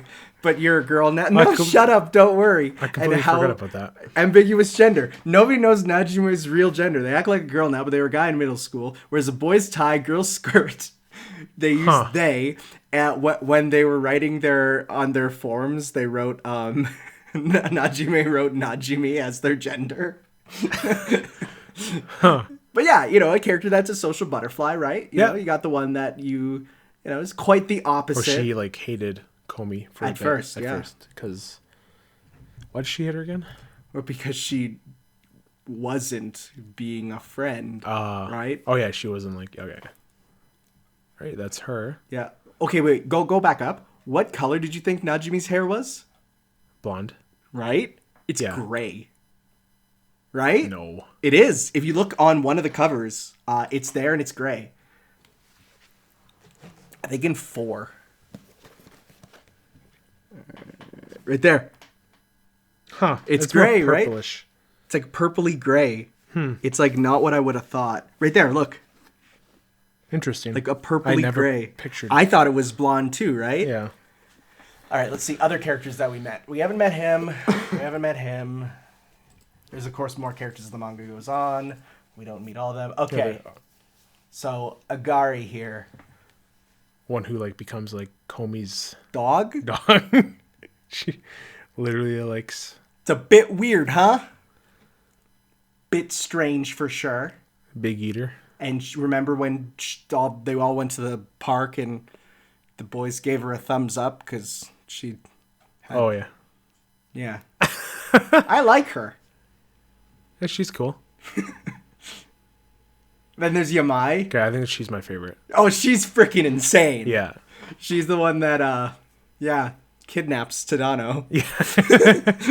I was like, don't look in that. Don't look in the closet. It's fine. like violently shaking. Yeah, that one's a lot of fun. Who else do we got? Oh my God, Naka. She's weird. Her full on like, I have a dark force hidden in my eye. God, that's called Chunibu. That's a thing That's that a is... thing you were down for I for a while. was a Chuni in junior high. So that one I felt... Wait, it's a guy? No, her. Oh, okay. What's his... Animals hate him. No, well, that's the name of the trope. I'm on TV tropes. Don't worry. If you don't know how TV tropes works, don't worry. Okay. This is... Because animals hate him is a trope, so any character that animals hate would be under that trope. Okay. Of anything, male or female. Well, that's what she looks like without the... I guess so, but we didn't get to that because we only read a couple. But yeah, she's insane, wanting to be thinking everything is, fantasy stuff, and I do like her, yeah. Yeah, she's cool. I think that's about it for the characters we got introduced to in your book there. Well, definitely when she only has like 4 friends, and we're slowly introducing. When we're like book 4, I'm like, yeah, we're definitely not wrapping this up. Yeah. If you would have told me this wasn't like the full collection, because I thought did it was. say the first 4 volumes when I gave it. I guess to I you. didn't hear that. Yeah, right. I wonder how many it is. See how many volumes are it? There are 16. Oh, well, there you go. Yeah, list of volumes. Though it might be different in the West. They might combine some. Officially, 16. So I was talking to Beat about this. Yeah. Like he said he has issues with like this kind of stuff, like this obvious like pointing out stuff. But I feel like it's an identity of like the manga. Yeah, I think so too. I also think it's nice gives because itself its own identity. In manga, it's hard to illustrate someone doing something sometimes. Like, so if she's pretending to make a call. And I like how she's like portrayed as like the...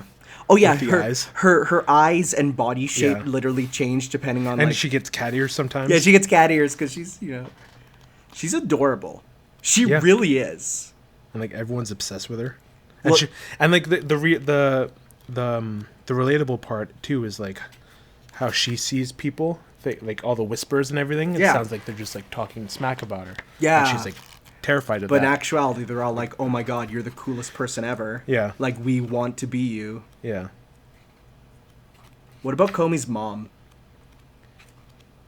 Who just looks like Komi but grown up, but speaks, and like is super chatty. Yeah. It's like foreshadowing. And then her dad, though. Oh, yeah. I like that dynamic, too, between her and her dad. Her dad. They can just communicate without saying anything. They don't say anything, but they communicate it all. That was really nice. It goes into that there. Yeah, this was really wholesome. Writing all the notes there. Yeah. And then there's the festival. Yeah. Which is a highlight, too. Yeah, Japanese festival stuff always gets me. Like, it's nothing I've experienced, but it just makes me happy. Her just going to a park and playing around. Tadano sees her, and she's like dashed at her. Makes a dash for it. I do really like the short nature of the chapters too. How you can get in. Like there were like bonuses at the end too. Yeah, there's the bonuses because that wouldn't be in like because normally it's printed in like a big serial sort of thing. These are bonuses for buying the volume, but like the chapters are short. They're very short. They're a couple pages each. But I like it because that means you can have an extended one over a couple chapters, or you can just have a short little event in her life. I'm just going through this. Oh, and when she hurt her foot at the pool. Oh yeah, right. Her leg. And then everyone has to, act like they're having fun. And she's like, "Oh, but you guys." Super ready. She's so ready. Yeah, I like how she isn't. She still has like an abundant personality, even though she doesn't talk at all. Yeah, right. Like that's like. And when she does, it's just like basic communication, pretty much. And when she does talk, which happens, it's like a big event. like wow, She sang something. God, Oh yeah, the whole thing with like. what about when she had to go to Subway? Oh yeah, I was noticing. I was like, at Subway. Or when they had to play Smash Bros. Yeah, that too. That was in book 4. And how she was like, they made her be Zelda, but they called it Super Swamp Bros, Yeah. and there was just Smash Bros with a swamp. It's like, sure. Yeah, right here at the beginning. And Mario's face is just blurred out. There's Ness, Yoshi with the hand tongue. Sticky hand tongue. And then Captain Play Falcon. Swamp Bros, guys. Zeldine. Just walks right into the goop. And then there's like a little bit of the Princess Zeldine. Yeah, they have fun getting around the copyright.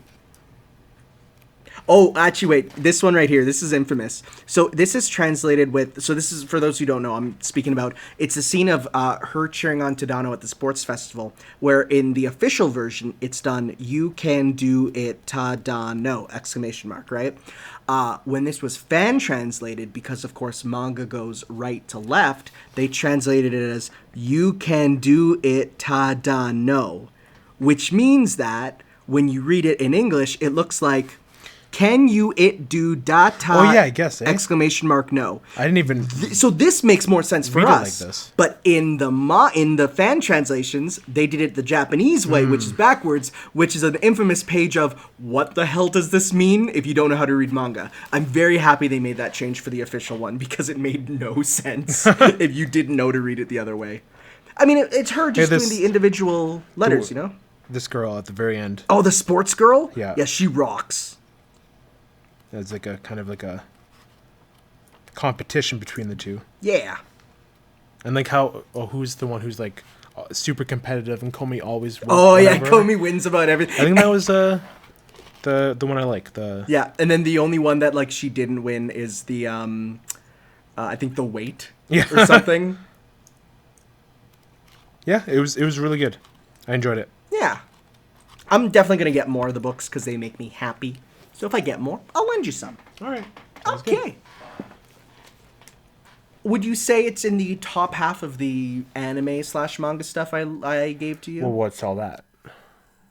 I mean, aside from JoJo, obviously. That's like number 2 and then JoJo. But like, okay, so we got Orisuke. We got Komi. We got Konosuba. We got oh, what else did I give you? It must have been something else. Yeah, there's definitely more. You can always go to the playlist. Right? There's always more anime. Oh, cool's my internet down? No, it's not, thank God.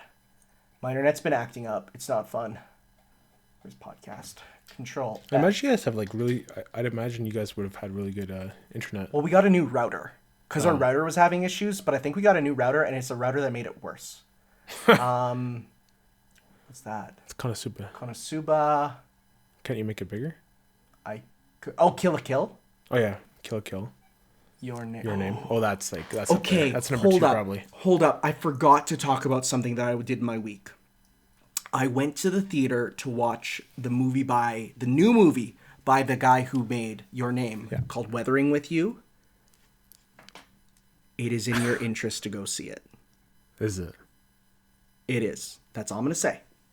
What? It is. That's Orisuke. Orisuke, okay.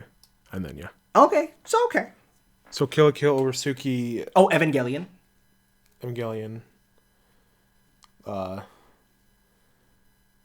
Komi, and then... So that's 5? Yeah. Okay, so it's and then JoJo. So JoJo... Is number 1. Number 1. Your Name probably number 2. Okay.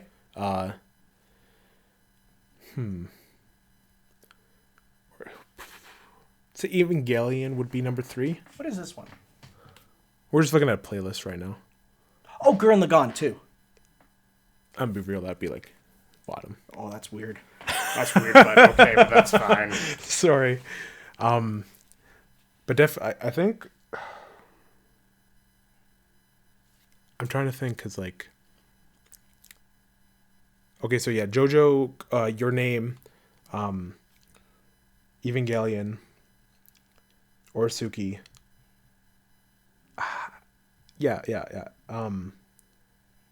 Komi. Oh, Kill la Kill's there too, though. I like that one too. I'd have to like write it Yeah, down. you have to write it down. Yeah. But you enjoy it. Yeah. It's definitely like Okay. top 5 Okay. out of the 6. For sure. Well, I guess that. All right. I didn't hate it. That's true. But That's true. It was good. Okay. I'm starting to like realize there's a lot you can do with anime, Yeah, right. and like how many stories, no matter how serious or not they are, it's Yeah. always a fun time. Yeah. Yeah. All right. All right. Well, time for our next foreign exchange. So, So, sip the tea. ooh, it's not tea at all. That is water, sir. I had tea earlier. Who would like to go first with our hints? Who went first last time? I don't remember that. I'll go first. Okay, go ahead. Go first. So, you have a choice between playing something or watching something. Give me play. Okay. So I want to stream it. Okay. Like I'm trying to, because if I say the thing I'm going to say, you're going to be like, oh, I know what it is instantly. Okay, start off. Is it what It's on- system? It's on PS4, but you can play it like on Switch too. Okay, PS4 main, but Switch also. Yeah. I don't think Xbox. Okay, that's fine. I wouldn't get it on Xbox. No. Is it physical or digital? It's physical, but it got a special physical release. Sorry, you said physical twice. You mean it's digital? We got a special. It's digital. Yeah. Okay. Sorry. Okay. Yeah. Is it indie or mainstream? It's indie. Okay. Is it platforming? Yeah. It's not like platform. It's not the genre you would assign it to, Okay. but it's has it. similar in that Okay. vein. Okay. And yes, there is a lot of platforming, but it isn't. When you look at the game, you wouldn't call it a platformer. You'd call it something else. A like- Metroidvania? Yes. Is it Ori? No. Oh wait, that is on Xbox. Well, I'm already looking at Ori anyways. Hollow Knight? It is Hollow Knight. All right. I gotta get you to play it. Okay. Do I own it? I have it here. Let me see if I own it. I do own it. Okay. So I'll play it on PC then. I have it. When did I get it? I don't know. It's been a while since you watched like the playthrough of it, right? Oh yeah. Okay. Yeah, and watching is totally different than playing. Oh yeah. So okay, I will hit install on Hollow Knight there. Cool. So I can keep my copy. You can. When did I get this? I don't even know. You might have bought it after watching the speedrun or something. No, I think it was in one of those. It was in the Humble Bundles. It was a bundled game. Good. I was like, I think I have it. So that's good. Okay. And the watch thing will come next time Okay. Sounds good. because I want you to watch it. All right. So now for me. So you know how there's Western shows that pretend to be anime. So like Teen Titans, the original, had like sweat drops and that sort of stuff. Avatar, you know, the Last Airbender, Okay. tries to be anime. You know what I'm talking about, right? Yeah, I know what you're talking about. Right, an anime-esque Western show. Sure. Okay. How do you like Deadpool-esque humor? Like, I'm talking big violence, big poopy butt jokes, swears. I like more. And when I when I say this, I mean over the top. I mean, yeah, it's not my favorite kind of humor, but it's definitely. But you can enjoy it. You're Yeah. not offended by it? No. All right. Okay. Well, you know how I said that a Western show trying to be anime? What if there was an anime that tried to be a Western show, That sounds fun. right? So it is basically Japan said, let's take Dexter's Laboratory, Powerpuff Girls, you know, like that Cartoon Network, Billy and Mandy, like, you know, that type of cartoon, Okay. and make it our own with swears and violence by the creator of Kill la Kill. I don't know I don't think I'm gonna get it. I wouldn't get it at all. I don't think. Look away, because I as soon as I type in the name, you're gonna go like, what? Okay, so I'm typing it in, and I'll show you the poster for it. Okay. All right. Okay, let me find a poster. Okay. Just wait. Okay, well that's a fake PlayStation cover. That's not what I wanted. As a game? It's not. No, but it's like it has a game based off of it. No, someone made a fake cover for a Oh. fake game. Huh. All right, you can take a look. Oh. It's called Panty and Stocking. That's their names. Okay. It is on Funimation, and I want you to watch the dub specifically. Okay. I watched the show in Japanese when it first came out. I died laughing and absolutely loved the show. Is it only on Funimation? Yes. Because Funimation dubbed it. Okay. So you have my account. You can just log back in. I'll have to... Yeah, I'll get it to you. But recently, I had someone on my Twitter feed go and say, it's time, it's fine, I gotta watch it. They haven't watched it, and they started watching the dub, right? Mm-hmm. And they said, this is the greatest thing ever. And I'm like, I never saw the dub. So I recently started rewatching it. Oh my god. It's so funny. So inappropriate. I'll be sure to watch it on my phone then.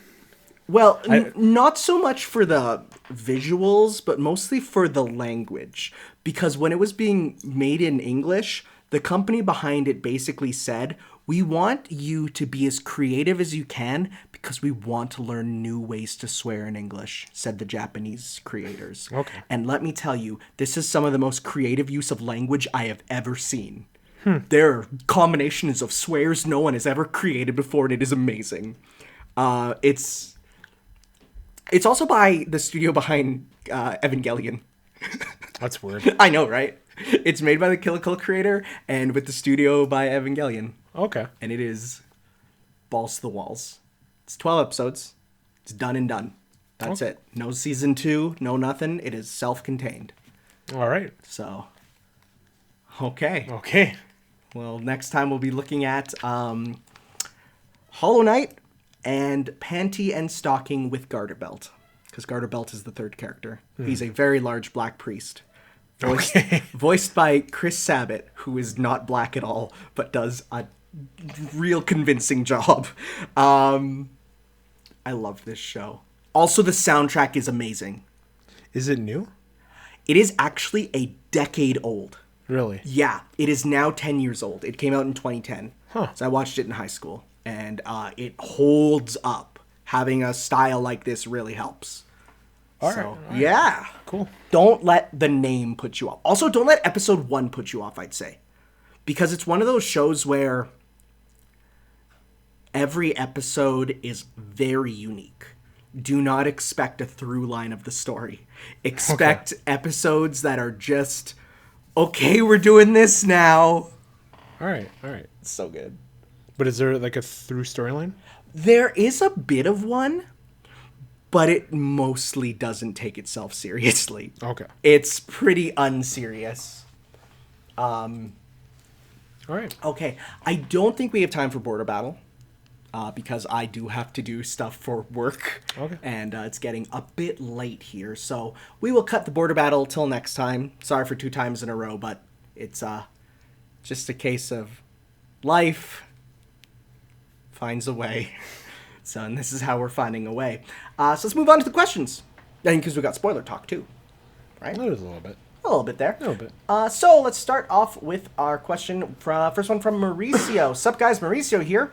Man, a lot of games got pushed back, which we talked about, which is good for me for breathing space since I have a huge backlog.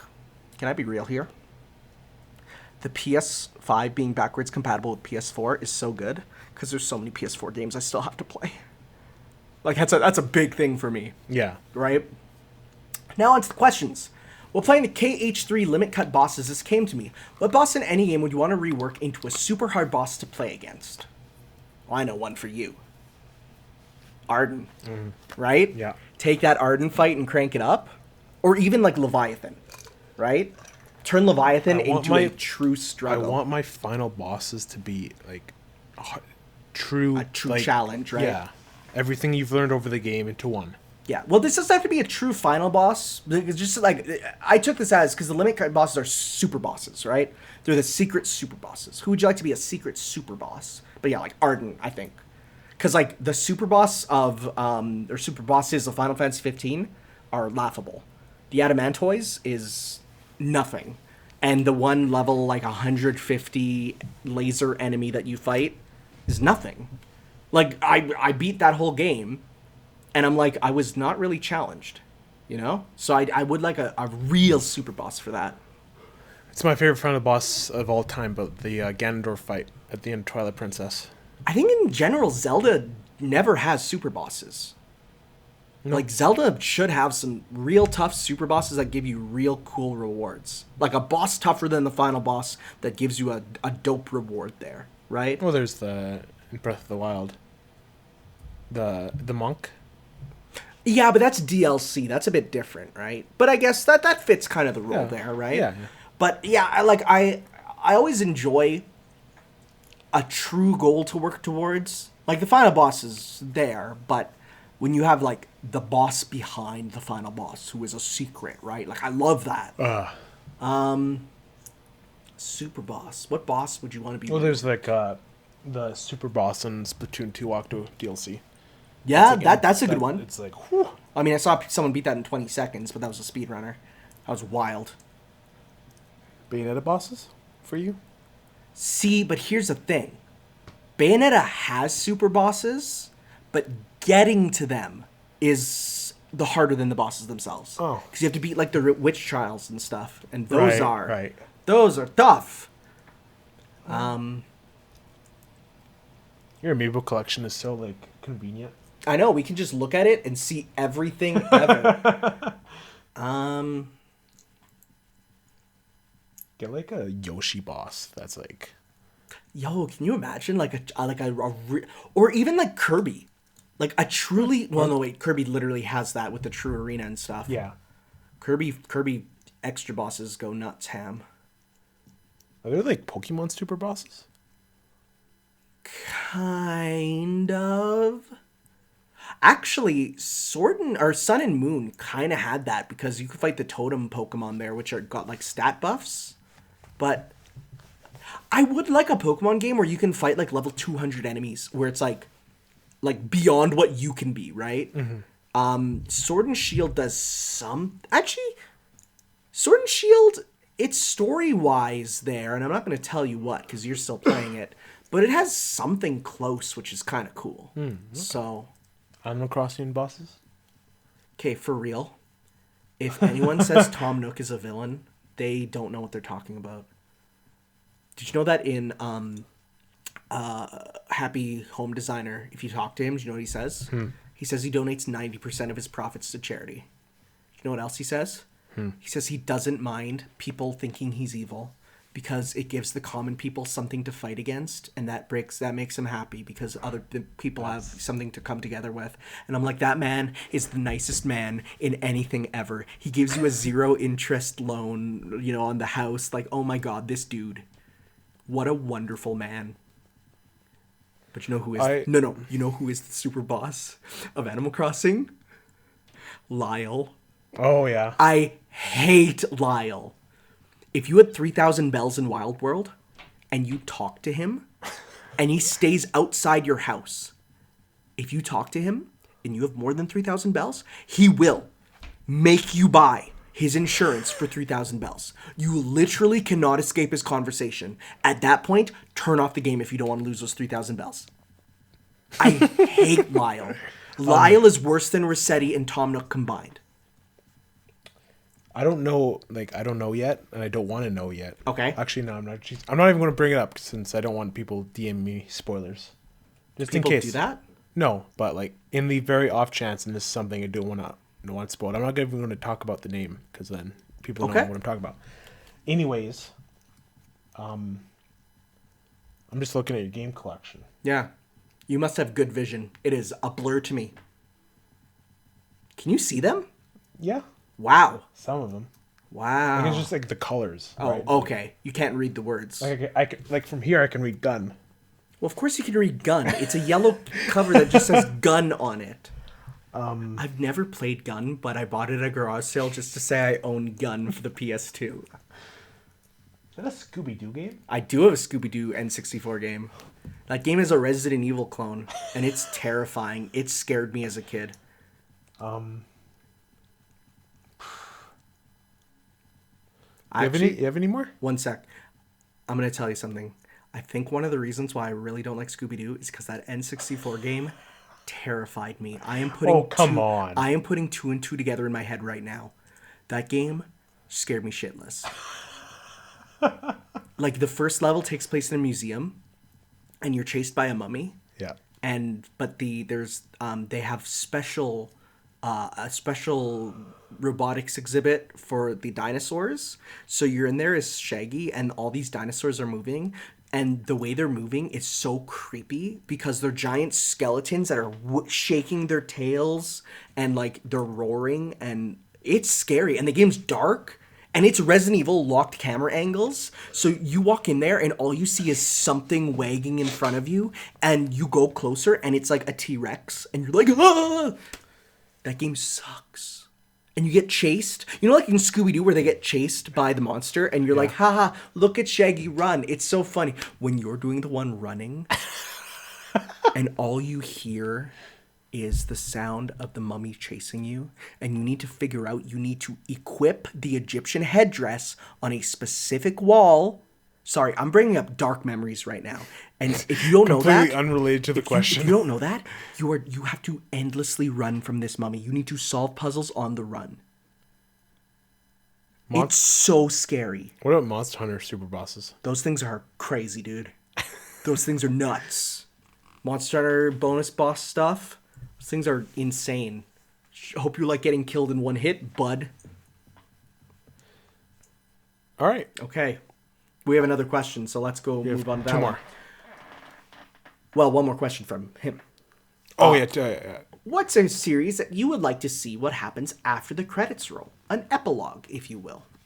Something you want an epilogue for. You go first. Oh, frick. Frick, dude. I can say what I don't want an epilogue for. Can I say it? Well, I don't know what it is, so sure. Well, I'm just going to say it, though. I don't want an epilogue at all to the ending of Danganronpa V3. Oh, okay.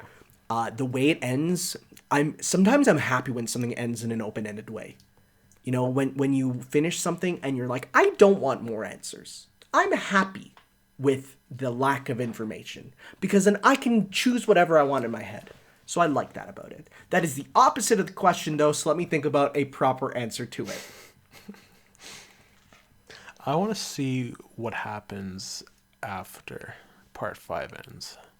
Like how... Well, you better start reading Purple Haze feedback. Oh, I guess. You can download a PDF of it translated. Isn't it on MangaDex? Is that on MangaDex? Well, it's a novel, not a manga. Oh. So you can, but they have a PDF of it that you can just download. Like they translated the novel. You can just read it. It's not centered around genre, though. It's not, but it's still. That's what I want to know. I want to know what genre. It does go into what happens after.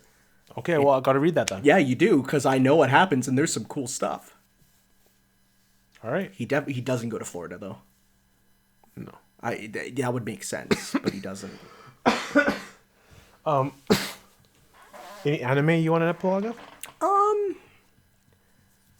No. Because here's something that I don't know if I've talked about in the podcast.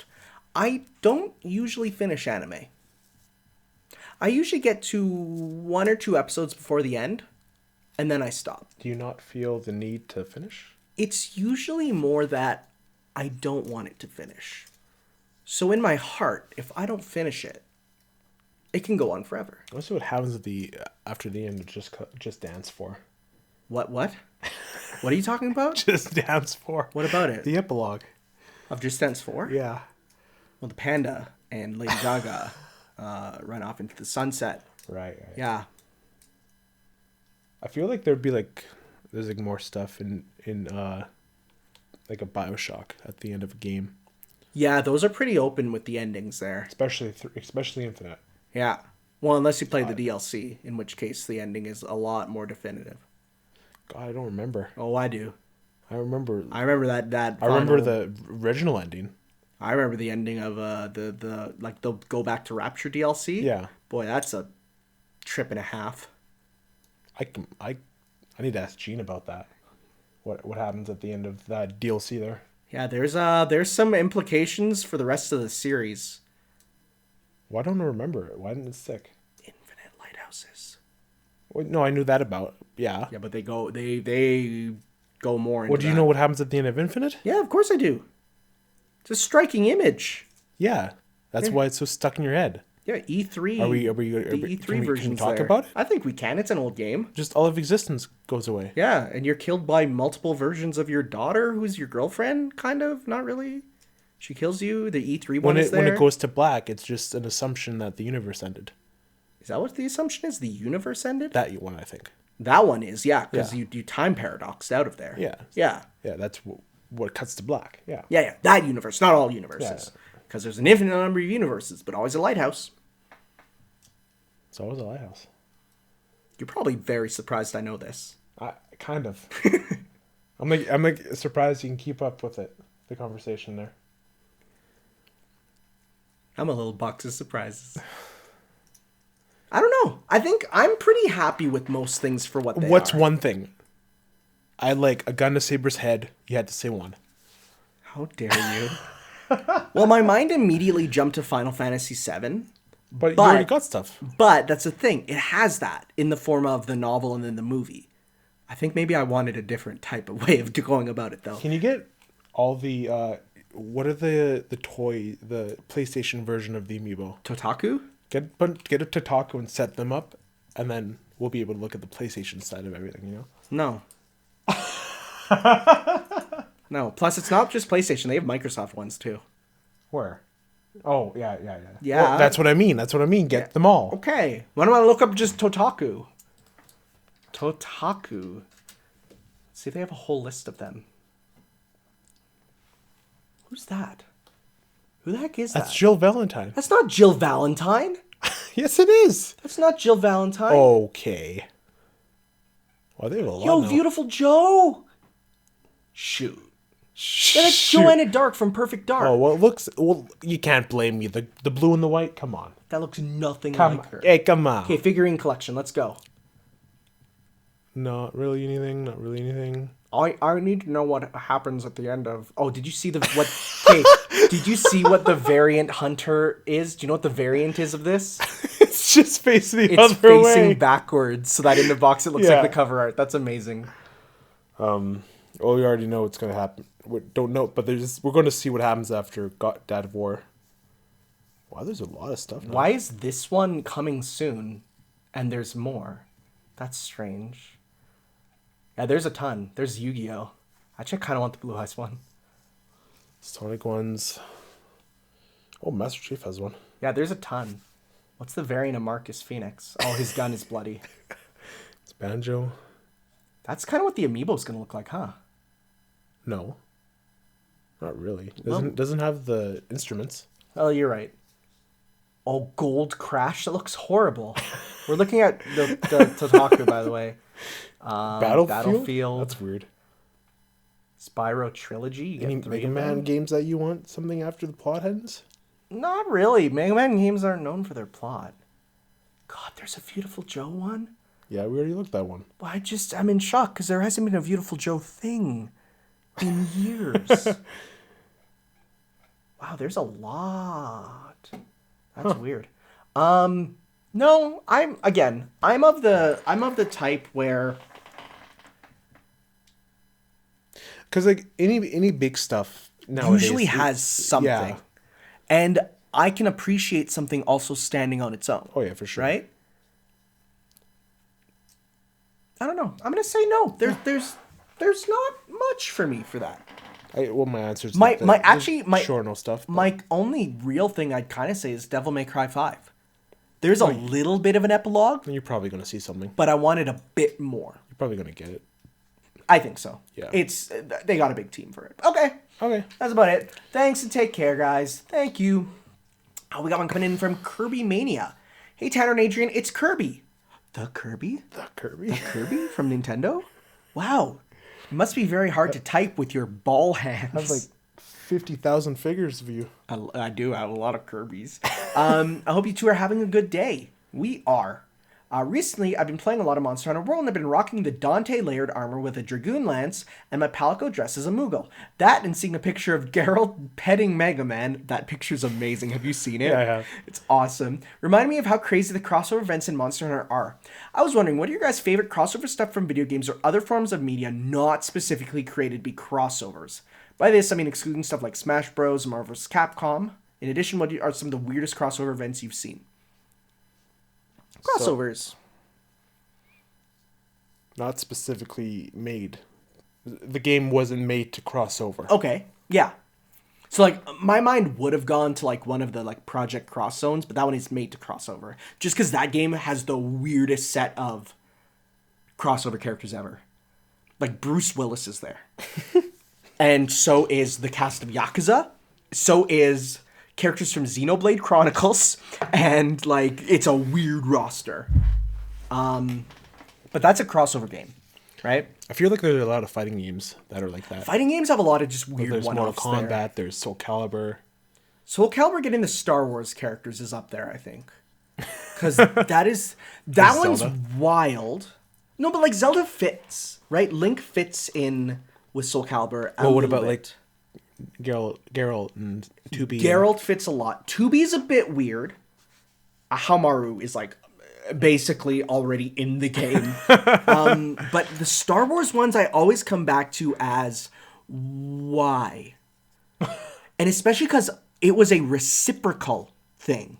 Because then Star Wars released a novel about Darth Vader going to the Soul Calibur world. And that novel is canon. Well, to the canon to Star Wars or canon to Soul Calibur? Canon to Star Wars in the old universe. Ah. Not the new universe. Once the new movies came out, they made them not happen because clearly Kylo Ren doesn't have the soul edge. But like that was the one that like I always went, that is so strange. Mario Maker, the original. That had all those costumes. That had some buck wild costumes. Yeah. You got the chick from Nisekoi in there. You got like the Game Center CX guy Arno-san. Pull it up. Yeah, let's just pull up a list. The Mario Maker amiibo costumes. Or even with Mario Maker 2 with Link there, it's a bit Weird. that one's weird in a different way because it's like the playability wise. Okay, let's see here. You just passed them. Well, no, they're right here. So we got Mario, Peach. So we got the Mario characters, which are given, right? You know, most of them are fine. Yeah, we'll go down to the weird stuff. But even having Mega Man and Sonic there, that was wild, right? The Pokemon were weird too, because like they didn't have sound effects. Yeah. Zelda, Tingle, of course. Then we got the Splatoons, the Wii Balance Board. Like that's weird that you can play as him. What? That's Chibi Robo. And then you got like the Animal Crossing characters. Again, these are all fairly fine, but it's when you go later and get... Oh, Sonic is the craziest because he is clearly 16-bit. Pac-Man looks hilarious. You got the Star Fox team. And now we're getting into the weird ones. Fighter Fly. Totem Link was funny. Yeah, Arino was crazy because that was... Like, he's a real person. Mario Kun... I love that design for Mario and wish it was used in more stuff. Neki from Famitsu. Everyone loves him. The Mario cool. trio like was that. kind of cool, yeah. The GLA! And then they put in the Monster Hunter Phalanx. It is so... Monster Hunter connects with... Remember when you scan in the Monster Hunter amiibo in Animal Crossing New Leaf and you got Monster Hunter furniture in Animal Crossing? Oh my god, I completely forgot about that. That was so buck wild. That was one of the weirdest. All the crossover stuff in Animal Crossing is cool. Oh yeah, the Ganon as a villager. Yeah. I really hope they're all back. That you can get him. Oh, that'd be so cool in New Horizons. I can't wait for that game. That's gonna be cool. Holy crap. Master Belch and Mr. Saturn. Those are funny. Those are fun. Yamamura. So when you get to the last few, it's like, whoa. Yeah, now we're going to get to the weird ones. And they have the starters again. That's fine. Yeah, we got, Chitoga Kirasaki from Nisekoi. Barbara the Bat from Gem with the Band. Well, no, that's a Nintendo character at least. She was an assist trophy in Brawl. Ayasaki. Like, who the hell are I don't these even people? know who that is. Tetra. I know Danbe and Hikare. Baby Mario. Baby with Mario. a big ass diaper. Bubbles, Discoon, the volleyball player. Baby Metal! How could I forget about Baby Metal? Baby Metal's a real metal band in Japan. And then Hello Kitty. Shaun the Sheep. What? I don't remember that. I remember Shaun the Sheep getting in there. Callie and Marie. And that's it. But yeah, that's definitely That's my answer. That was up there. That was up there with craziness. Right? I put them all in Smash. No. Monster Hunter does have some cool stuff. Did I show you the JoJo hammer in Monster Hunter? No. JoJo, when Monster Hunter had a JoJo hammer that was removed for the Western version because they couldn't get the license to it. This was back in like early days. Monster Hunter. Beat would like that. Sorry to throw you under the bus, bud. He's probably gonna like JoJo hammer. yell at us. So it's this. Oh yeah, you can see. Oh yeah. So it's Crazy Diamond, and it had the special effect of if you hit enemies with it or hit partners with it, it would heal them. Oh, that's cool. So like if you're spinning it around, you'd be healing them as you hit them. I wish we got that. When it got brought to the West, it was turned into this instead. Oh, yucky. Yeah, it's just a boring scepter, right? Also, you can turn your Phalines into Harvest. So, yeah, back from before when they didn't get the rights to that back in the day, now they do. They get all the rights to it. They were just had to do contests to design weapons instead. So they'd be like, design a hammer, and then you can get the powers of the hammer, even if the model looks different. Okay. So at least you still get the things, but it's a bit different there. I love stupid crossover stuff. I mean, I'm even thinking about Dragalia Lost and how that got Mega Man, which is not at all, and like Monster Hunter at least fits. Oh yeah. Because it's about dragons and killing them, right? Okay, Monster Hunter. But now it's like Mega Man? Wait till Mega Dante, Man? Dante's gonna get him. Oh god, he totally is. Oh yeah. Which is so weird. That's 2 Capcom events in a Nintendo game. Capcom has no hold in Dragalia Lost. It's by Cygames and Nintendo. Oh, we're for sure getting the Capcom character in Fire Pass 2 then. Maybe. Like for sure. Well, if you can Nintendo and Capcom are best buds. Everyone loves each other. Yeah. They do. Yeah. I don't know. Anything else? It's my answer was Mario Maker. Yeah, Mario Maker's definitely up there. It's always weird. um, There's always just weird. Japanese games have just weird stuff sometimes. Wasn't there like a weird ass crossover in that Steam codename Steam game? Or was it just the Fire Emblem? Fire Emblem, Oh, that's okay. it. I mean, unless you count like public domain stuff like Alice in Wonderland, because you can get all the Alice in Wonderland characters. Can you? What's that? Can you? Yeah. No. Yeah, you get all the Alice in Wonderland characters. Because it's kind of based on it. No. Yes. You're lying to me. What do you know? That's what it's based on. Not Alice in Wonderland. No, not Alice in Wonderland. Alice in Wonderland. No, I'm like, no, what no. the What's it hell? called? Alice Madness Returns? No, Yellow Brick Road. What's that? Wizard of Oz. Wizard of You get all Oz. the Wizard of Oz characters. Sorry, it's a metaphor for Wizard of Oz. Okay. Okay. Thanks, Kirby. And finally, our last one is Blubber. Yo, it's me, Blubber. I have a question, guys. How do you feel about silent protagonists in games? I can honestly go either way. Even with characters that have no baseline personality like Byleth, it's fun to think about them having a single brain cell, and Sothis is using it for Wi-Fi.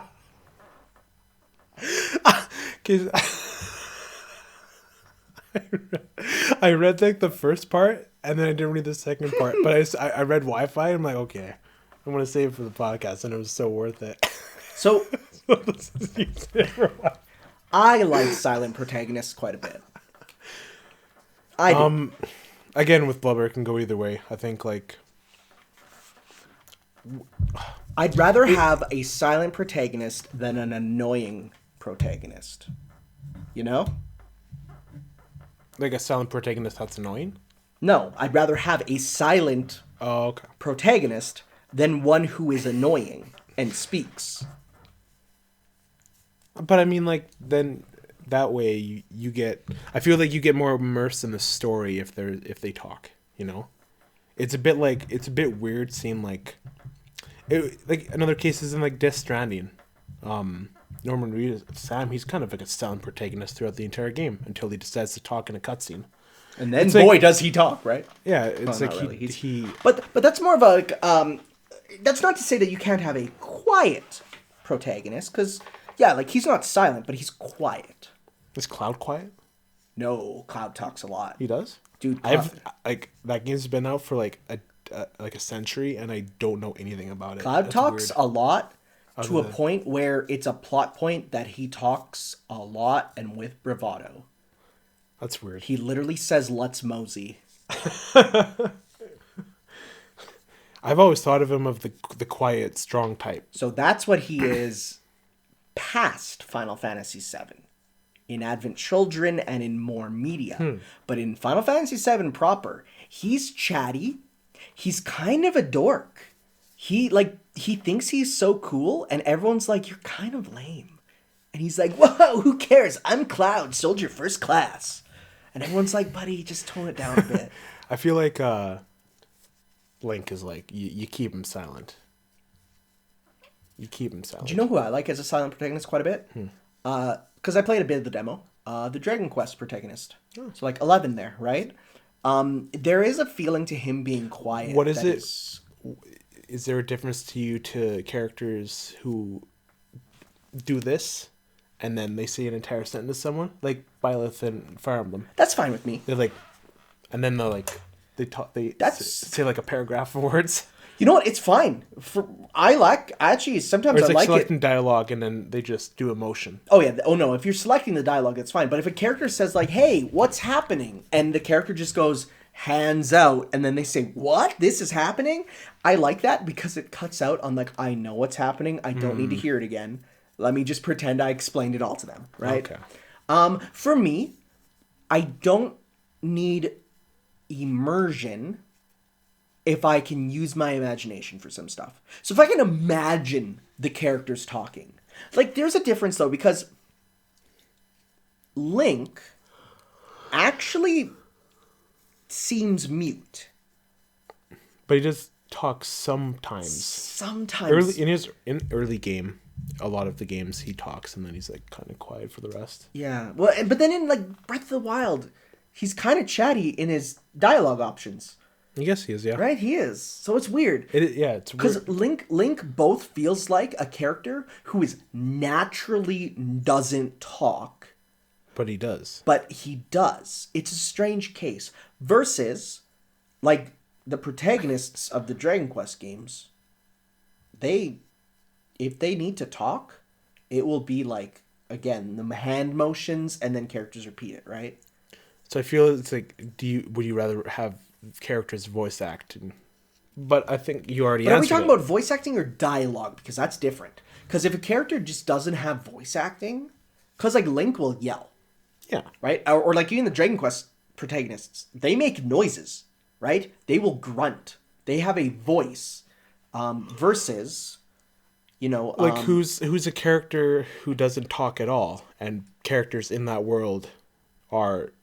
I think it's different though as we go into a modern age, because in a modern age you cannot have a truly silent protagonist because you have to record sound effects. But like if you go back in time, like Chrono from Chrono Trigger, that is a silent protagonist. And he doesn't talk in game either. He does not talk in game. And is that like a plot point? It's not, but there's never a time when he needs to talk. Does anyone ever say you're a silent one or you're a quiet one? I think they do. Okay, Yeah. interesting. Like that's one that I definitely go to as like that is a silent protagonist. I want them to remake Chrono Trigger so I can play it. You're not gonna get a remake. You're gonna get a like re-release. something on the Switch or something. Yeah, modern well, they have console. the PC port that's better now, so they could probably bring that to anything easily. Because Vinny's playing it right now. It's a dang good It's game. his favorite game of all time. It's so. really good. Get Chrono and Smash, and then we'll see. Oh man, I really wanted Chrono and Smash actually. He's like That could be a good pick. Oh, it would be. The only problem is, of course, he has had one game, and 2 games related to that game. Byleth is as that one game. No, but Byleth's from a series. Byleth's from a very big What about series. Chrono Cross? So Chrono Cross is weird, bud. You know what? I'm going to say it right now how it's connected, and you're going to be like, that is weird. So, you know all that time travel you do in Chrono Trigger? Yeah. Well, if you go into the past and change something, what happens to the future that is now gone from the past that you changed? Well, there's a few different things that can happen. It can just split off into another timeline, or it could just be erased altogether. Well, in Chrono Trigger, there's one timeline. Okay, so then it gets erased. Wait, so is it a reboot? So it is... Chrono Cross is like Chrono Cross deals with... a retelling? No, Chrono Cross deals with what happens when you erase stuff from time. Where does it go? That's weird. It's cool though. That's a bit weird. You'll play through 90% of Chrono Cross thinking it's not related, and then at the very last part of the game they're like, surprise, it's a sequel, and you're like, whoa. Interesting. It's one of those games. How did we get here? Talking about Chrono. Before that. Talking about silent protagonists. Right, yes. You could have literally read the screen. I wanted to be vocal. Fair enough. It's a podcast, not a video cast. Fair enough. Komi's not a silent protagonist. No. She's not. No. Even though she doesn't speak. She's not even the protagonist. Well, arguable. It's like saying The Legend of Zelda. Well, no, but it's like... the definition of protagonist does not mean the definition of the character you're looking at the point of view of. The definition of Tadano is the protagonist. No, but the definition of protagonist is someone who goes out to do something. Okay, I guess someone who Komi's the sets out protagonist. on a journey that needs to be completed. I guess that's Komi because she wants to make kind of friends. Yeah, okay, that is the protagonist. Now, it's not the point of view, but it's the protagonist. Okay. I think we about covered that. You think so? I think so. I feel like we dive deeper into it then. Silent protagonist? What? Yeah. I mean... What was that? Your phone. What did it just say? I'd be blushing if something. Well, shucks. I'd be blushing right now if I could. What did you tell her? Was I, hitting on my phone in code? Kirby.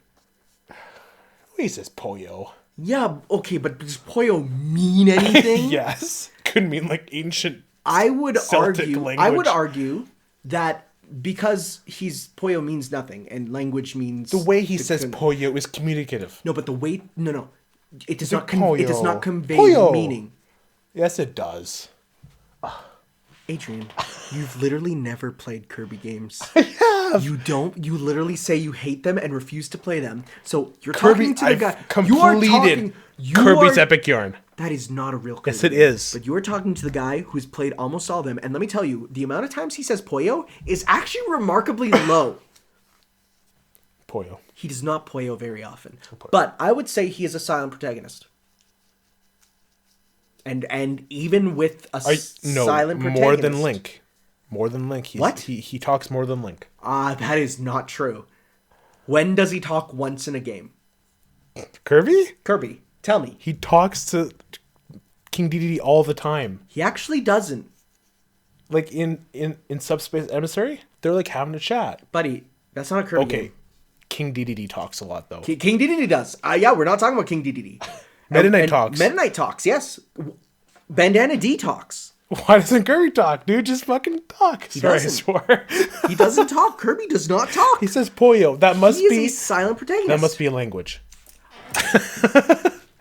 Poyo must be a language.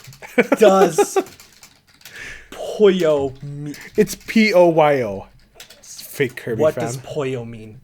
Poyo is a short form of proud of our own. That's not it at all. Poyo is Malaysian Kirby, slang. typing Kirby. What does Poyo mean in Kirby? Foolish mortals. I will inhale this. That is not what it universe. means. Just okay, right here. type in Kirby. Most commonly known for the video game character Kirby is a sign of immaturity. So it's literally just a sound. It's like No. if your baby went, you're like, hi, you were talking. Good job, baby. Just because they're making a sound doesn't mean. Kirby is talking. Kirby is merely a baby made for babies. But that's the thing. I'm not even going to argue that. What I'm going to say is, he's a silent protagonist. No, he talks, man. I swear. Is Kirby a silent protagonist? Oh, Google, please tell me. Kirby is a silent protagonist, meaning he does not audibly speak in text To the player. to the player. He doesn't. But he talks to the other people. The concept of Kirby being mostly mute is supported by Masahiro Sakurai's insistence that Kirby does not speak. Speak what? There's ellipses there. We're going to continue. No, don't bookmark the page for Kirby. Might as well since you...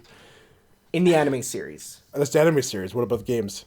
He Although occasionally he says the occasionally names. says the names of special attacks and certain food items and repeats words that he hears. And he talks when he gets an ability in Smash. What? Where? Yeah, but that's not He's like, conversation. "Pick your freeze." If I teach my dog to say, banana, He's not. This isn't Scooby Doo.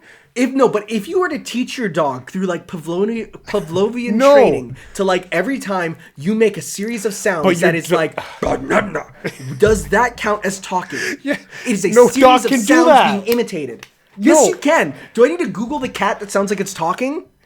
But it's not actually talking. That's the thing. It is a series of noises. Meaning is not being conveyed. Therefore, Kirby is like one of those cats Okay, that so sounds like they're talking. when Kirby does PK freeze, he says PK freeze 'Cause and he's does just- PK freeze no, because 'cause he he's knows what it is. So he's saying the Do word. parrots talk? Do parrots talk?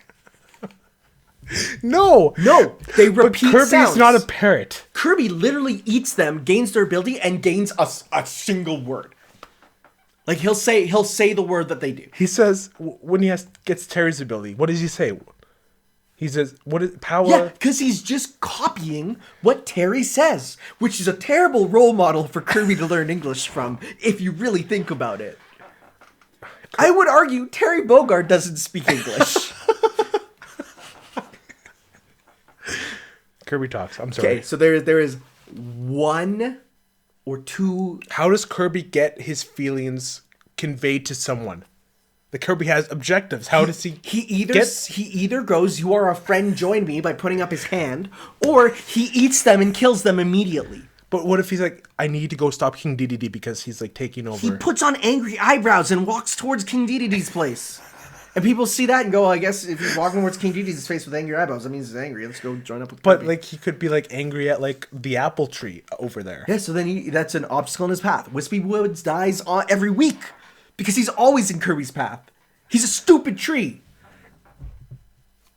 Kirby talks. Like, Kirby does not talk. Yeah, yes, he does. Only exception is the non-canon game Kirby's Avalanche, where he speaks in full sentences for some really weird reason. But that game has Kirby being an asshole for some reason, where Wispy Woods is like, "Oh, Kirby, don't step on my roots," and Kirby steps on his roots and looks up at him. Have you seen how much of an a-hole He is? says Kirby says jump, speed, shield, buster, Those smash. are just copied sounds. No, Those are just copied that sounds. you could argue that for the human language. We're just imitating sounds of each other. Okay, just wait. This game is non-canon, but the dialogue is hilarious. Kirby is smart enough to know what he's saying, so he's talking. You couldn't hit a barn-sized lightning rod, Krakow. He's so mean. You may be sneaky, but I will not be And why distracted by your isn't underhand Kirby tactics. Avalanche canon? It's not canon. Just because you can Look at this a-hole. Please do not tread on my roots. It would not be a wise decision. Kirby literally steps on it purposefully and says, "I feel like some apple pie." I feel so bad. Implying Kirby's going to murder Wispy for being like, "Please don't approach me. I'm a big..." This game is super non-canon feel because really- Kirby would never do that. I feel really bad for Wispy Woods, like that face he has. On Oh, second Wispy's panel. absolutely a victim of everything. Because he's a tree. He can't move. Kirby could just go around him, but Kirby faces him head on and kills him multiple times over. Thankfully, in the Kirby lore, when enemies are killed and they become stars, they go up to the heavens and get reborn. Oh, okay. Yeah, that's why you can suck them up and they're fine. Yeah, Okay. yeah. Kirby talks. He doesn't. He does not. Okay, let's make a poll on Twitter then. No, right now. No, okay. No, you Okay. right now. On Twitter, let's do it. Yeah. Twitter. I'm typing it in. Please don't have something gross appear on my Twitter feed. I'm always worried. Okay. Does Kirby talk? Important question. Does Kirby talk? Choice 1 is no, he is a silent protagonist. Protag. And yes, he talks. I'm going to say in brackets, Poyo doesn't count. Yes, it does. Fine, I'll get rid of it. I put a question mark at the end there. You Fine. Does Kirby illiterate talk? fool. Yes, he talks. And I'm just going to add a second tweet that says, Adrian is arguing that Poyo counts, but I say it doesn't, as talking implies... Poyo, okay. Look at that. Just wait, I'm putting my amendment. 3 votes, and As 2 of them are yes, he talks. Implies conveyance of meaning, and Poyo is a sound. Look at that. Shut up! I'm Yes, going I'm to put in winning. my amendment. Is a sound without meaning. It is no different than a dog imitating a sound No, okay. their master Here's makes. my argument towards that too. Look at you, you're losing badly. But anyways, Poyo. So Poyo is like when a silent protagonist makes sound, they like do a grunt, like Doom Guy does, and he's talking, right? That's Poyo. Okay. Stupid. That's okay. Well, look at your loss. By your logic, Link going is talking. Yeah. No. Yeah. It's hot. Yeah. Hot. Yeah. Nah. Does that count as talking? Yeah, it does. What? If yes, it does, because it is. This goes back to the whole silent protagonist thing, which characters do like hand motions. The voice is talking. But if they're not, Okay, what about Animal Crossing characters? well, no, they talk. They just no. Excuse me. Excuse me. Oh my god, that's amazing. That's really accurate. I'm impressed. You don't know what I do in the shower. Oh my god. Okay, let's see what people are saying. Yes, he talks. He says way more than Poyo. He Poyos, and that is enough. That is enough. There's a contradiction here. I am so mad. Is this right going now. to be up by the time I people am listen to so this? mad right now. I love it. I win.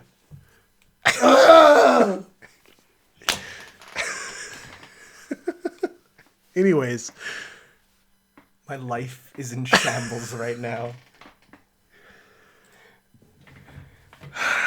is that it? Is that it for the before we go into JoJo spoilers? I think it is. All right. So thank you for listening, everyone. Maybe the rest of the podcast is an animal from Animal Crossing.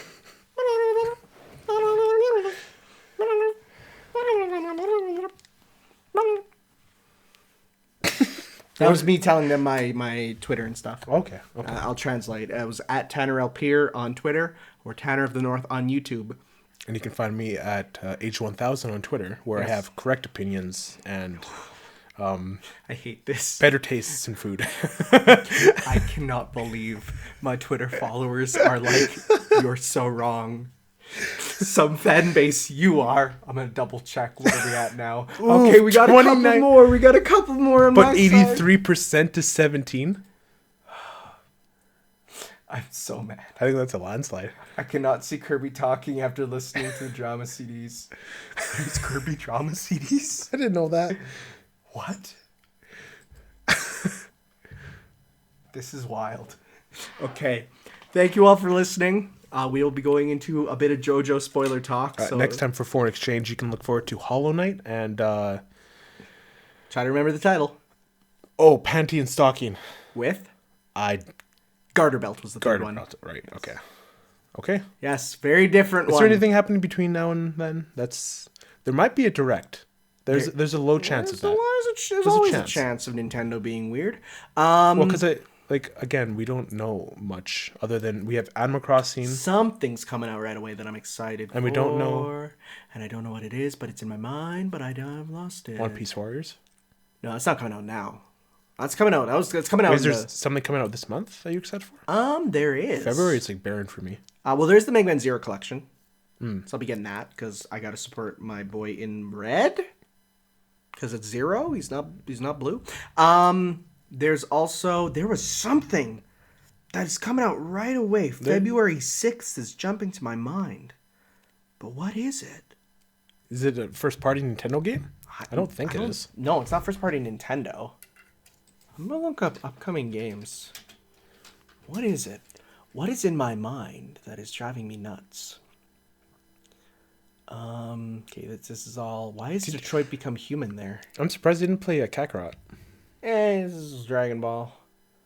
Okay. Why does... Oh, Dreams is coming out this month, I guess. Yeah. Finally. Huh. And then it's the Bayonetta anniversary bundle. What am I thinking of? Are you sure you're just not having a stroke? I might be having a stroke. I think talking like an Animal Crossing character is doing me in. But what I was saying, we still don't know the Oh, we got another response for Okay, that. that's kind of like the old Pokemon thing. I mean, they can make noises and say their names, but communication could be... Yeah, we didn't even bring up Pokemon. Then compare Digimon who can... Well, no, Pokemon are silent protagonists. No, Pokemon communicate. No, the Pokemon main characters, the trainers. They are undeniably silent protagonists. Oh, yeah. Yeah. They never talk. They never talk. No. They also never with emote. that. They're just kind of standing Well, there. no, they're the... Let's Go does. And Sun and Moon. Sun and Moon don't. Sword and Yeah, Shield Sun do and Moon, a I'd little say. bit. A little bit. I'd say Sun and Moon do it more than Sword and Shield. Really? I don't know about that. Have you seen how happy they get when they eat that masterclass curry? Yeah. Like that's emoting in Sword and Shield. But what I was saying is, we still don't know like the big holiday title that Nintendo always has. I don't know. We'll have to see. So it should become holiday? Yeah, like how Sword and Shield was last year, and then Smash was for the next year. Okay. Yeah, right. yeah. Yeah. Okay. So yeah, What do you think of that Paper Mario rumor? I'll like it when I see it. Oh right, yeah, you guys like attacked me in the Discord when I brought up leaks. But it's just You changed your name to New Wasabi. Wabi Sabi. Wabi Sabi. And then you claimed I'm a real leaker, and Saber is coming to Smash Bros. And her final smash is smooching me on the cheek. like I appear in the game and she smooches me and Like she gets what? healed fully. what would your legit reaction be to Saber and Smash? Like on the screen, like Saber, you know what's happening. I actually would probably cry. Like, and I mean for real. I'm not. I would devote my life to this woman. She's not real. She's real enough for me. That's okay. That's okay. Anyways. I've been like getting into the waifu bullshit Oh? recently. Pray With tell! Fire Emblem. Did you say who you're going after? Mercedes. That's a solid pick. Yeah. That's a solid pick. Yeah. Especially later on. It's a solid pick. I don't know anything about these characters after. Did you hear about the bus chart that was announced? No, I didn't. So they hacked the game data. Wait, really? And- Wait, it's in the game? So it's in the game. So basically, because you know how you can change their classes and stuff? Yeah. So every player model needs to have, a consistency to them. But of course, the females, they have different bust sizes. So there's a modifier for if they're in, depending on the female of what class they get put in, it changes their bust size. Does that make sense? Because every thief has the same body, because it's like their armor class. But of course, the female body types are a bit different because they have different, going on, right? Interesting. I'm gonna pull it up. Are we really going into this? This is very important. There's probably people listening be like, just please end the Bust podcast. percent. No. Okay, official bust size according to in-game data.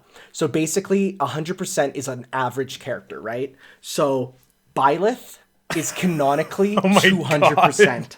Edelgard, and the slash means pre and post time skip, right? So Edelgard, 30% to 60%. So she's below average. Bernadetta, 20% to 70%. I gotta hate Dorothea this. goes from 160% to 180%. So degenerate. Petra goes from 140% to 170. Mercedes, 190. But she doesn't change. But she is 190. Annette goes from 10% to 50%. Ingrid goes from 80 to 80. Lysithia, she stays at 10. Rip to her. Marianne is 170, 170. Hilda goes from 180 to 190. A little bit of an increase. Leonie, that's the orange-haired one that you were talking about. She goes from 150 to 160. Flame, 60. Stop. Manuela, 220%. She is second highest. Or no, she's the highest right behind Why is Violet it just there. the one stat? Some of them don't change over the time skip. Like their model doesn't change much. Okay. Yeah. And then Shamir and Catherine is 120, 160. So official bust sizes. I can't believe that's how we're finishing this part of the podcast. I know. Well, now you know. That's important info for who you want to date, bro. Is it? You picked the third biggest, bro. Solid. Okay, thank you. And I mean, I went for number one. You know, say. I'd rather women have like their lives put together a bit more than Manuel, you know. Fine. Okay, thanks for watching. Thanks for listening. Thanks for watching. Listening. Have you ever sorry. They're like, please shut up. But have you ever watched a podcast? Like that's like just the static screen and you just watch it and listen? No, because what I usually do is if I do that, then I will just put my phone upside down or put something else above it. I guess. But we don't have that length of Yeah, we don't. attention spans to watch a static screen for 2-3 hours. Which is why ours moves very slightly. Yes. Yes. Until it like starts to just. Yes. Why does it do that? Should fix that. That's fine. It's really fine. I'll fix that when I get my PC. Go ahead. I'll learn how to do all this. Oh, yeah. So Go ahead. I'll learn how to do this Sure. so you don't have to. Sure. All right. All we're right. gone. Thanks for JoJo listening. spoilers are coming up in 3, 2, You don't even know where I'm at, so you can't even do that. 1. I don't even know where we're at. So Jobin was introduced. Jobin. Not a stand yet, though. Jobin. You don't remember Jobin? The name rings a bell. I'm not going to say who it is. Oops, I X'd out of it. I don't even remember, dude. It's been a hot minute. You don't remember Jobin? No. I like if as soon as I see him, I'll remember what he looks like. But I need to physically see him. Because if he's who I think he is, then yes, I know him. Does it change it when I say he's the beetle guy? Yes, yeah. Okay. That's who I thought it was, yeah. But I wanted to be sure. Yeah, him. Yeah. Yeah. Oh, they made his hair green? Yeah? I thought it was blue. Okay. I mean, the JoJo colors. Ha ha ha ha ha. Yeah, I think... Because last time we were just getting to the King Nothing arc. And all the battle with I Am a Rock. Yes. He's like a rock person. Yes. So I wonder, and he knows the cure to the disease. And I feel like that's like the main plot right now. Just figuring how to get rid of the disease. How do you feel about the rock people? Well, it's just one so far. And I'm like, this... JoJo's very bizarre. It is. But I feel like rock people is kind of like too much. It's like almost like there has to be an explanation for this. It just can't be rock people, Right? you know? Yeah. There has to be some sort of like ability. Like, oh, I don't know, because there's no like stand abilities that like cross between other people, so it can't be that. No, you're right. I can't think of one that crosses between people. Because one stand is equal to one soul. And unless you do some crazy bullshit. Like putting a cat plant in your stomach. Yeah. Okay, so the thing I was going to talk to you about when we were talking about part 4 is that when I was watching the part 4 dub and the lock stand user, Yeah? he was like trying to get money out of Koichi there and all that. And that really reminded me of the Shakedown Street arc. Because Yeah, a little and I bit feel there. like if that was like that old man was the or there was like the alternate universe stuff happening. Yeah, you know? yeah. I feel like the lock was like Shakedown Street almost, you A know? little bit. I could definitely see the Yeah. parallel there. So that's Yeah, there's definitely more than a couple things that are parallels. but I would say there's parallels across many parts. I love King Nothing. That's such a cool stand. Which one does that one do again? That's Norsuke's that tracks sense Oh yeah. and like, well, the whole thing where they found that Jobin knows about the fruit that can heal you. Yes. It can heal the rock disease, and like as Norsuke and Jobin were walking away, the King Nothing, because it's a passive stand, so it activates whenever there's like a scent around or whatever, and it like scented around Jobin's wallet, and it made the shape of the fruit. So it's like they know Jobin knows something, and his son knows. His son knows that his son knows what his stand ability is, but like he's not telling him directly. Yes. Well, remember what they said about stands, right? Yeah. So you don't go showing it off to everyone. Yeah. Keep it in your pants there, son. Oh. But yeah, I haven't been really like speeding through this part as much as I would like any other part, just because like adult life is busy, And also the fact that you probably want to, like, there's nothing worse than catching up because of the release schedule. yeah, Because like you I'm will slowly- forget a lot of it. Like, there's been a chapter that comes out, and every time a new chapter comes out, I have to go back like 5 or 6 chapters to be like, what even happened? I did see like a new volume started. Oh, okay. That's what I heard, and I saw like the front of it, and it's just Paisley Park. Yeah, So yeah. what- Well, no, that was a new chapter. That was the start of a new chapter there. okay. Yeah, sometimes they just do a color insert for the chapters. It just happens sometimes in Shonen Jumper, V Jumper, whatever, whichever one this is in. Okay, just looking here, seeing if there's any notable things. I'm just trying to think, because there's stuff I want to talk about with this part, but I don't know if you're at it yet. And if I say anything, it might be revealing too much. Yeah, there was a whole thing with Norsuke's mom, like taking the disease away from him and all that, and the whole battle on the shoreline there, which is really cool. This was a really cool battle. I really like that. I mean, most of JoJo can be described as cool battles. Yeah. But like, I like the stand, the I Am a Rock stand look. Yeah, yeah. It's very fitting of part 8. It's just weird looking. Also a nice reference to Simon and Garfunkel. I am a rock, I am an island. Yeah. We studied that in English class, so I know about it. Yeah, the stand's ability isn't to turn him into a rock; it's to bring things to a source. Yep. And how like it attracted like a bunch of that like liquid oxygen, or like I think it was liquid nitrogen, Something like that. something. And then the way he killed him was just to, like, put him in netting, and he kind of just died like the guy in part 7. He didn't die, but Who's this? the guy, oh my god, the stand name was on the tip of my tip. Magenta.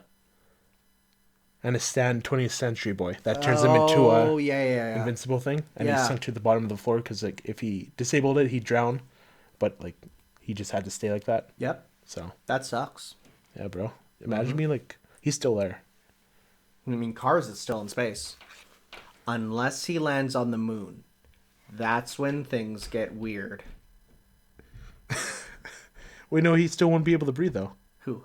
Mr. Cars. He doesn't need oxygen. He's the perfect being. Wait, so then he's a rock, right? Yeah, because he's frozen in space. Space has no heat. Yeah, but then But he can going breathe. to the moon wouldn't do anything. Oh my god. I've told you this like 3 times. The George Joestar novel. You didn't tell me this. What? 37 Cars on the Moon. No. What? So there's a non-canon anniversary novel called George Joestar Maybe you did tell me, but I that don't deals remember. with Moriocho growing legs and walking across the ocean to Wait. Italy.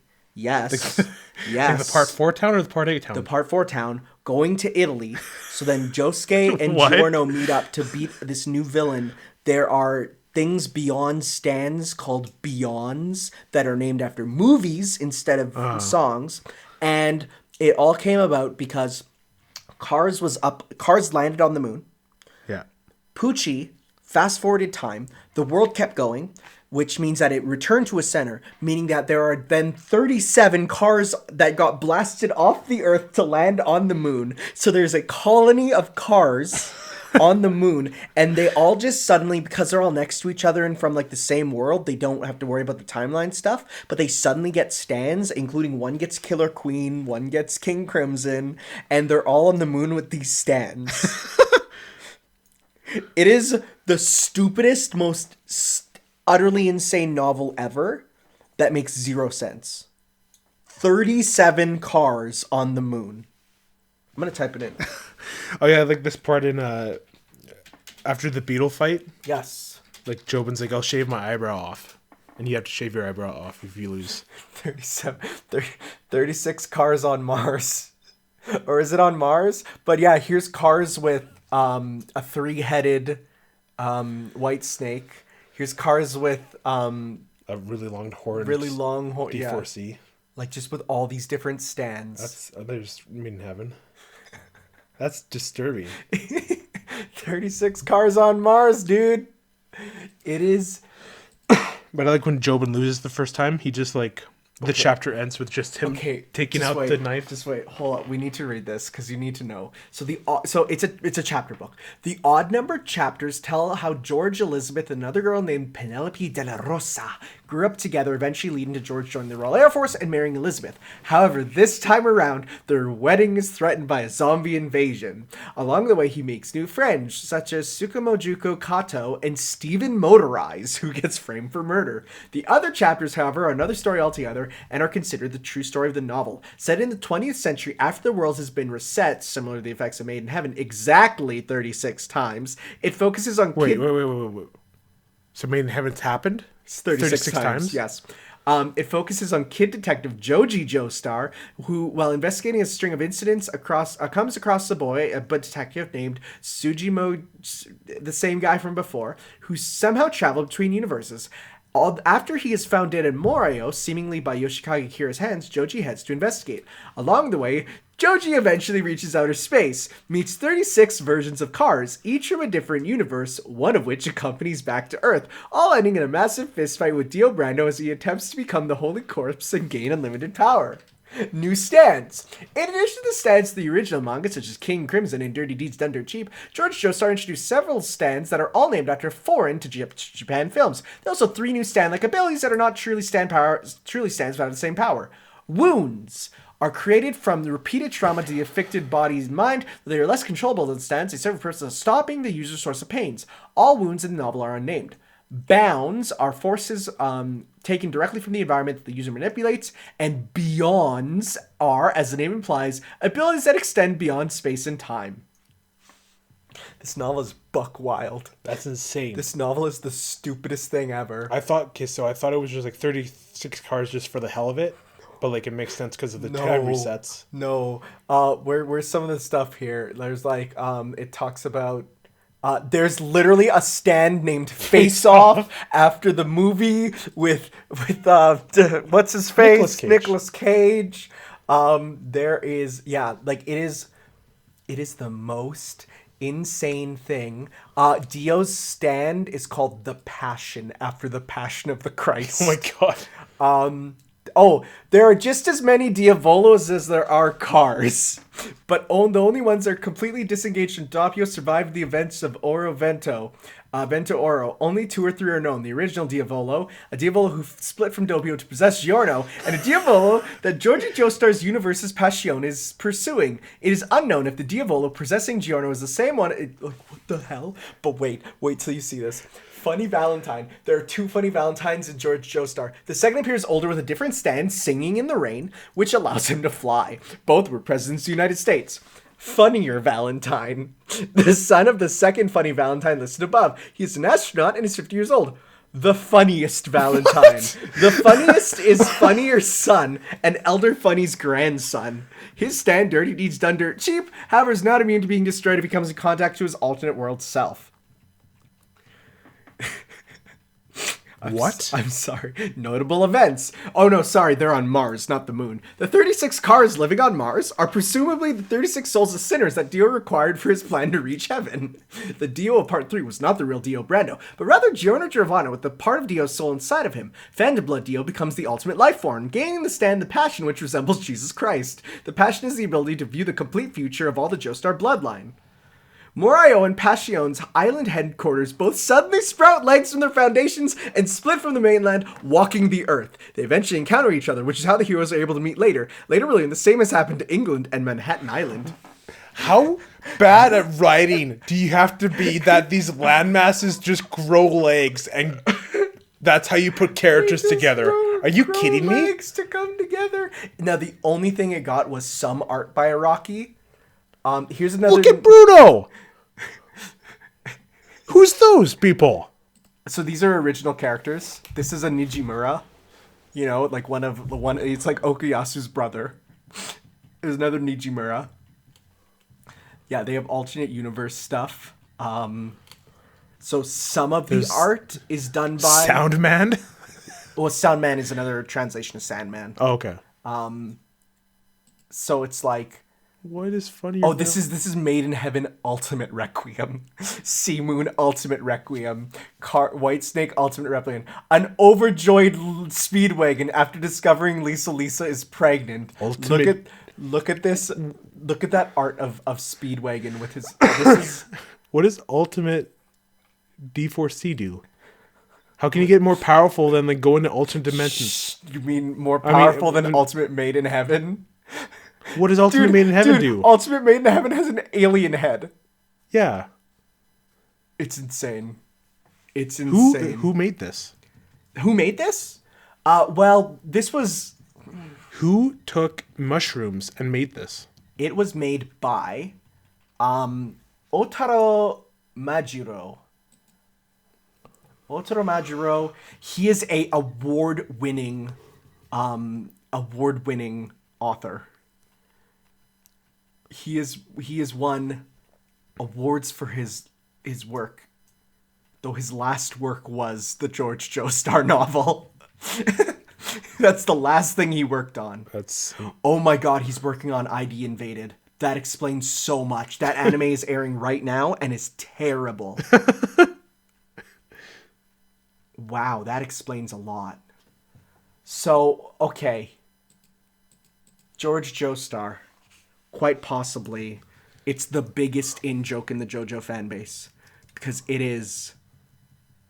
Can you actually like read it? And like I think it's translated. You can read it. let me go to the subreddit. It is... It's something else. To a point where most of the fan base agrees that it is the worst thing JoJo has. Read the manga. It is the pinnacle of the worst. Well, it's just the manga. I don't know if you'll have the novels and stuff there. I'm sure if you just look it up, George Joestar translation, Looking you'll for find light it. novels. Is it a light novel? It is, yes. Based on what would it be based on? What part? I'd probably be at the bottom because it's. Oh, there it is, right there. Translated by Google Drive. There you go. You can get it. Shall we just read the first paragraph out loud for everyone? I'm going to read it out loud. Okay. My name is George Joestar. The name was taken from my aristocratic grandfather, but written in the Spanish style. I asked why Mum, M-U-M, didn't spell it George like the proper English name, but she smiled and said, well, you were born in the Canary Islands, and if I named you George, we couldn't very well call you Jojo, could we? My father, he died in a shipwreck, was named Jonathan Joestar, and had gone his whole life by the nickname Jojo. Let me stop you there. Okay, so like, is this in the base universe that's been reset 36 times? Buddy, I don't even know. Or is this in an alternate universe? Just wait. Considering at their wedding there's a zombie invasion, I'm gonna say it's alternate universe. But it goes into saying like, wait. So Jonathan... Mom and Lisa called me George, but everyone pronounced my name the Spanish way. Jorge. So his name is actually Jorge George Joestar. Oh, I learned a lot from this. Yeah, I want to give that a read. How long is it? Oh, buddy. Remember, okay, I don't know if you know how Japanese text, like you get a lot more meaning conveyed from smaller amounts. It's not even loading. Yeah, but it's Japanese light novels are 3 times as long because they can fit more onto a page. Just skip ahead to a random part. Tell me what you see. I'm trying to look for names. I see Lisa. Oh, there's charts. There's charts. Oh my god, there's charts. They're still talking about the Atlantic. Oh my god. The Canary Islands. Oh my god, how long is this? There's 666 pages. And that's small text with a lot on each page. Mario, where the hell was that? Who's that guy? Who was Kira Yoshikage? Was he not just replacing Javier Cortez as the locked room maestro, but also sending me a warning through them? Creepy, hell no, I'm not going there, I said. Shira didn't buy it. No, seriously, George, there's danger. No, seriously. Jorge. I hate that. I am Jorge Joestar. 3 wounds. 3. Oh, we're going into the wounds. Notice how the text got smaller. Oh my god, the text did get smaller. And it's still 666 pages. Oh my god. Wild that this guy did it for free. He translated this all for free. Fan translators are insane. These names I don't recognize. There's no is Cars when's he going to Mars? Okay, no. Click the 3 buttons there. No, go go find in page and type in Cars. Kars. It's searching. There's nothing. Try Cars because that's also another way that they spell it in There's fan translation. 110. How do I just hit the hit the up arrow. Oh. What? I think it's literally too big for your phone. I think it's actually too big for your phone. What about Diavolo? No. Well, it's searching. What if they don't actually say the names and just allude to them? Valentine. I think it literally is too big for your phone to search at all. Because look, it's only searching the first 100. That's insane. You're gonna read this. I probably am. You're gonna read this and tell me how stupid it It's is. definitely not going to be next time because this is going to take longer than 2 weeks. That's insane. Remember how I was talking about reading novels and not reading novels? Guess what? I got you a novel to read. Something red trickled down from Penelope's nose. Blood. She was so furious there was blood running down her chin. If you don't stop talking, I'll kill you, she said. I was too scared to try and stop her. While I dithered, there was a burst of wind around me. Had the wind changed? No. There was a rumbling below me, and the sound was moving, coming closer.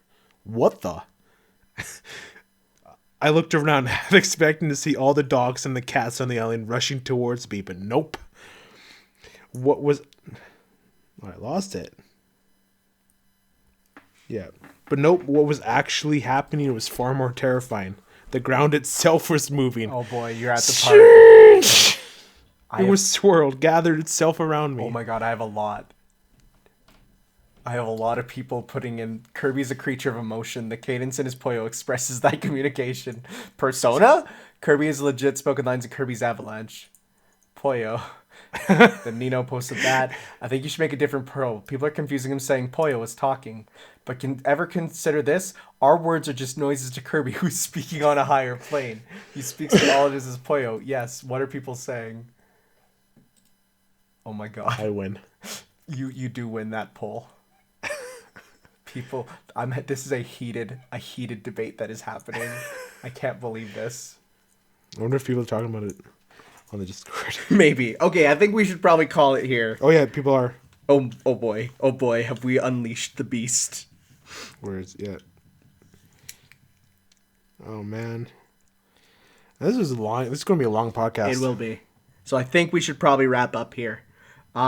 Anything else to say about JoJo before I derailed it into Jorge Joestar? Jorge George. No, I don't think so. All right. Part 6 anime, still waiting. It took about a year and a half for. I can't wait because it's like watching part 6 is going to be different since I know what happens, but like it's still going to be like, oh, this is how. And plus, you're gonna forget half of it. I probably already have. I already have. Yeah. I forget most. And just seeing how like how it's going to be changed and like Oh yeah. how they're going to make it Additions. how they're going to change how they're going to turn it into a TV show. You'll also get to see like because they rearrange chapters in Vento Oro. They like literally move them around. Really? Yeah, there's parts that they moved and changed, so like that's gonna be cool. Part 4 had they reordered one of the chapters to make it make more sense. So Which ones were those? Do you remember? like they did a bunch of slice of life stuff and then a Kira chapter and then another slice of life. They moved the slice of life to before Kira so that it didn't conflict there. And It's Okay. like yeah, like makes way more sense. You know what the cool thing I thought they like when the part 7 anime happens, they could like end the episodes with the roundabout again. Yeah, they could. Since it's like They part could. 1 again. One cool thing actually that you wouldn't have caught this, but in the manga, both Jonathan and Joseph don't have the birthmark Really? because it was before it was thought up as a plot point. In the anime, they do. That's cool. So like that was a change that was made for like, oh hey, now it makes more sense. Yeah. Okay, Okay. well that should be about it. I think so. Next time again, I'm looking at Hollow Knight. You're looking at Pantheon Stocking, the dub. That's a good one. You're gonna get people being like, "Oh man, I love that," because it's beloved for sure. Does anyone in the Discord like it? I would say again, it's 10 years old. It's pretty old. Okay. I know it is very popular among females. Has a very large female fan base. Interesting. Yeah, and that soundtrack is a banger, and you'll probably download it because it is really good. All right. Like I know I did. That was like one of the first soundtracks I googled how to like download illegally because I was like, I need this. It's really good. Okay, Okay. we are off. So we will see you guys next time On more. Ships Worldwide. on Ships Worldwide. That's our podcast, which you are listening to, which you should know by now. We should make a podcast that lasts as long as it would take to like fly around the world, so someone could listen to the podcast the whole way through, and then it'd be like Ships Worldwide. How long would that be? If I added up our hours, we're probably there. That's Because crazy. think about this. It takes like 17 hours to fly to Japan. Double that. Oh yeah, then of course we made We it. have made enough. But we will keep going to maybe go twice over. Twice over. There you go. All right, guys. We'll see you next That's time. the goal. Ciao. Bye bye.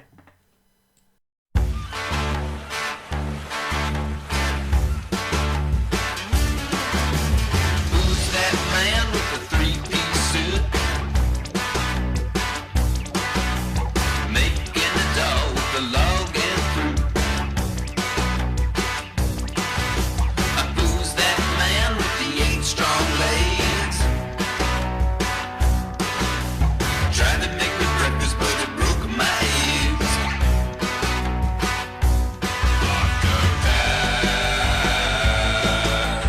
Nobody suspects a thing.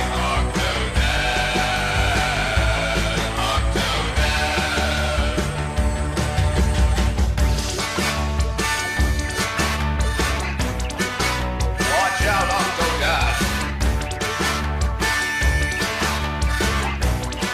The Joker's in hot pursuit in a speedboat, and there's a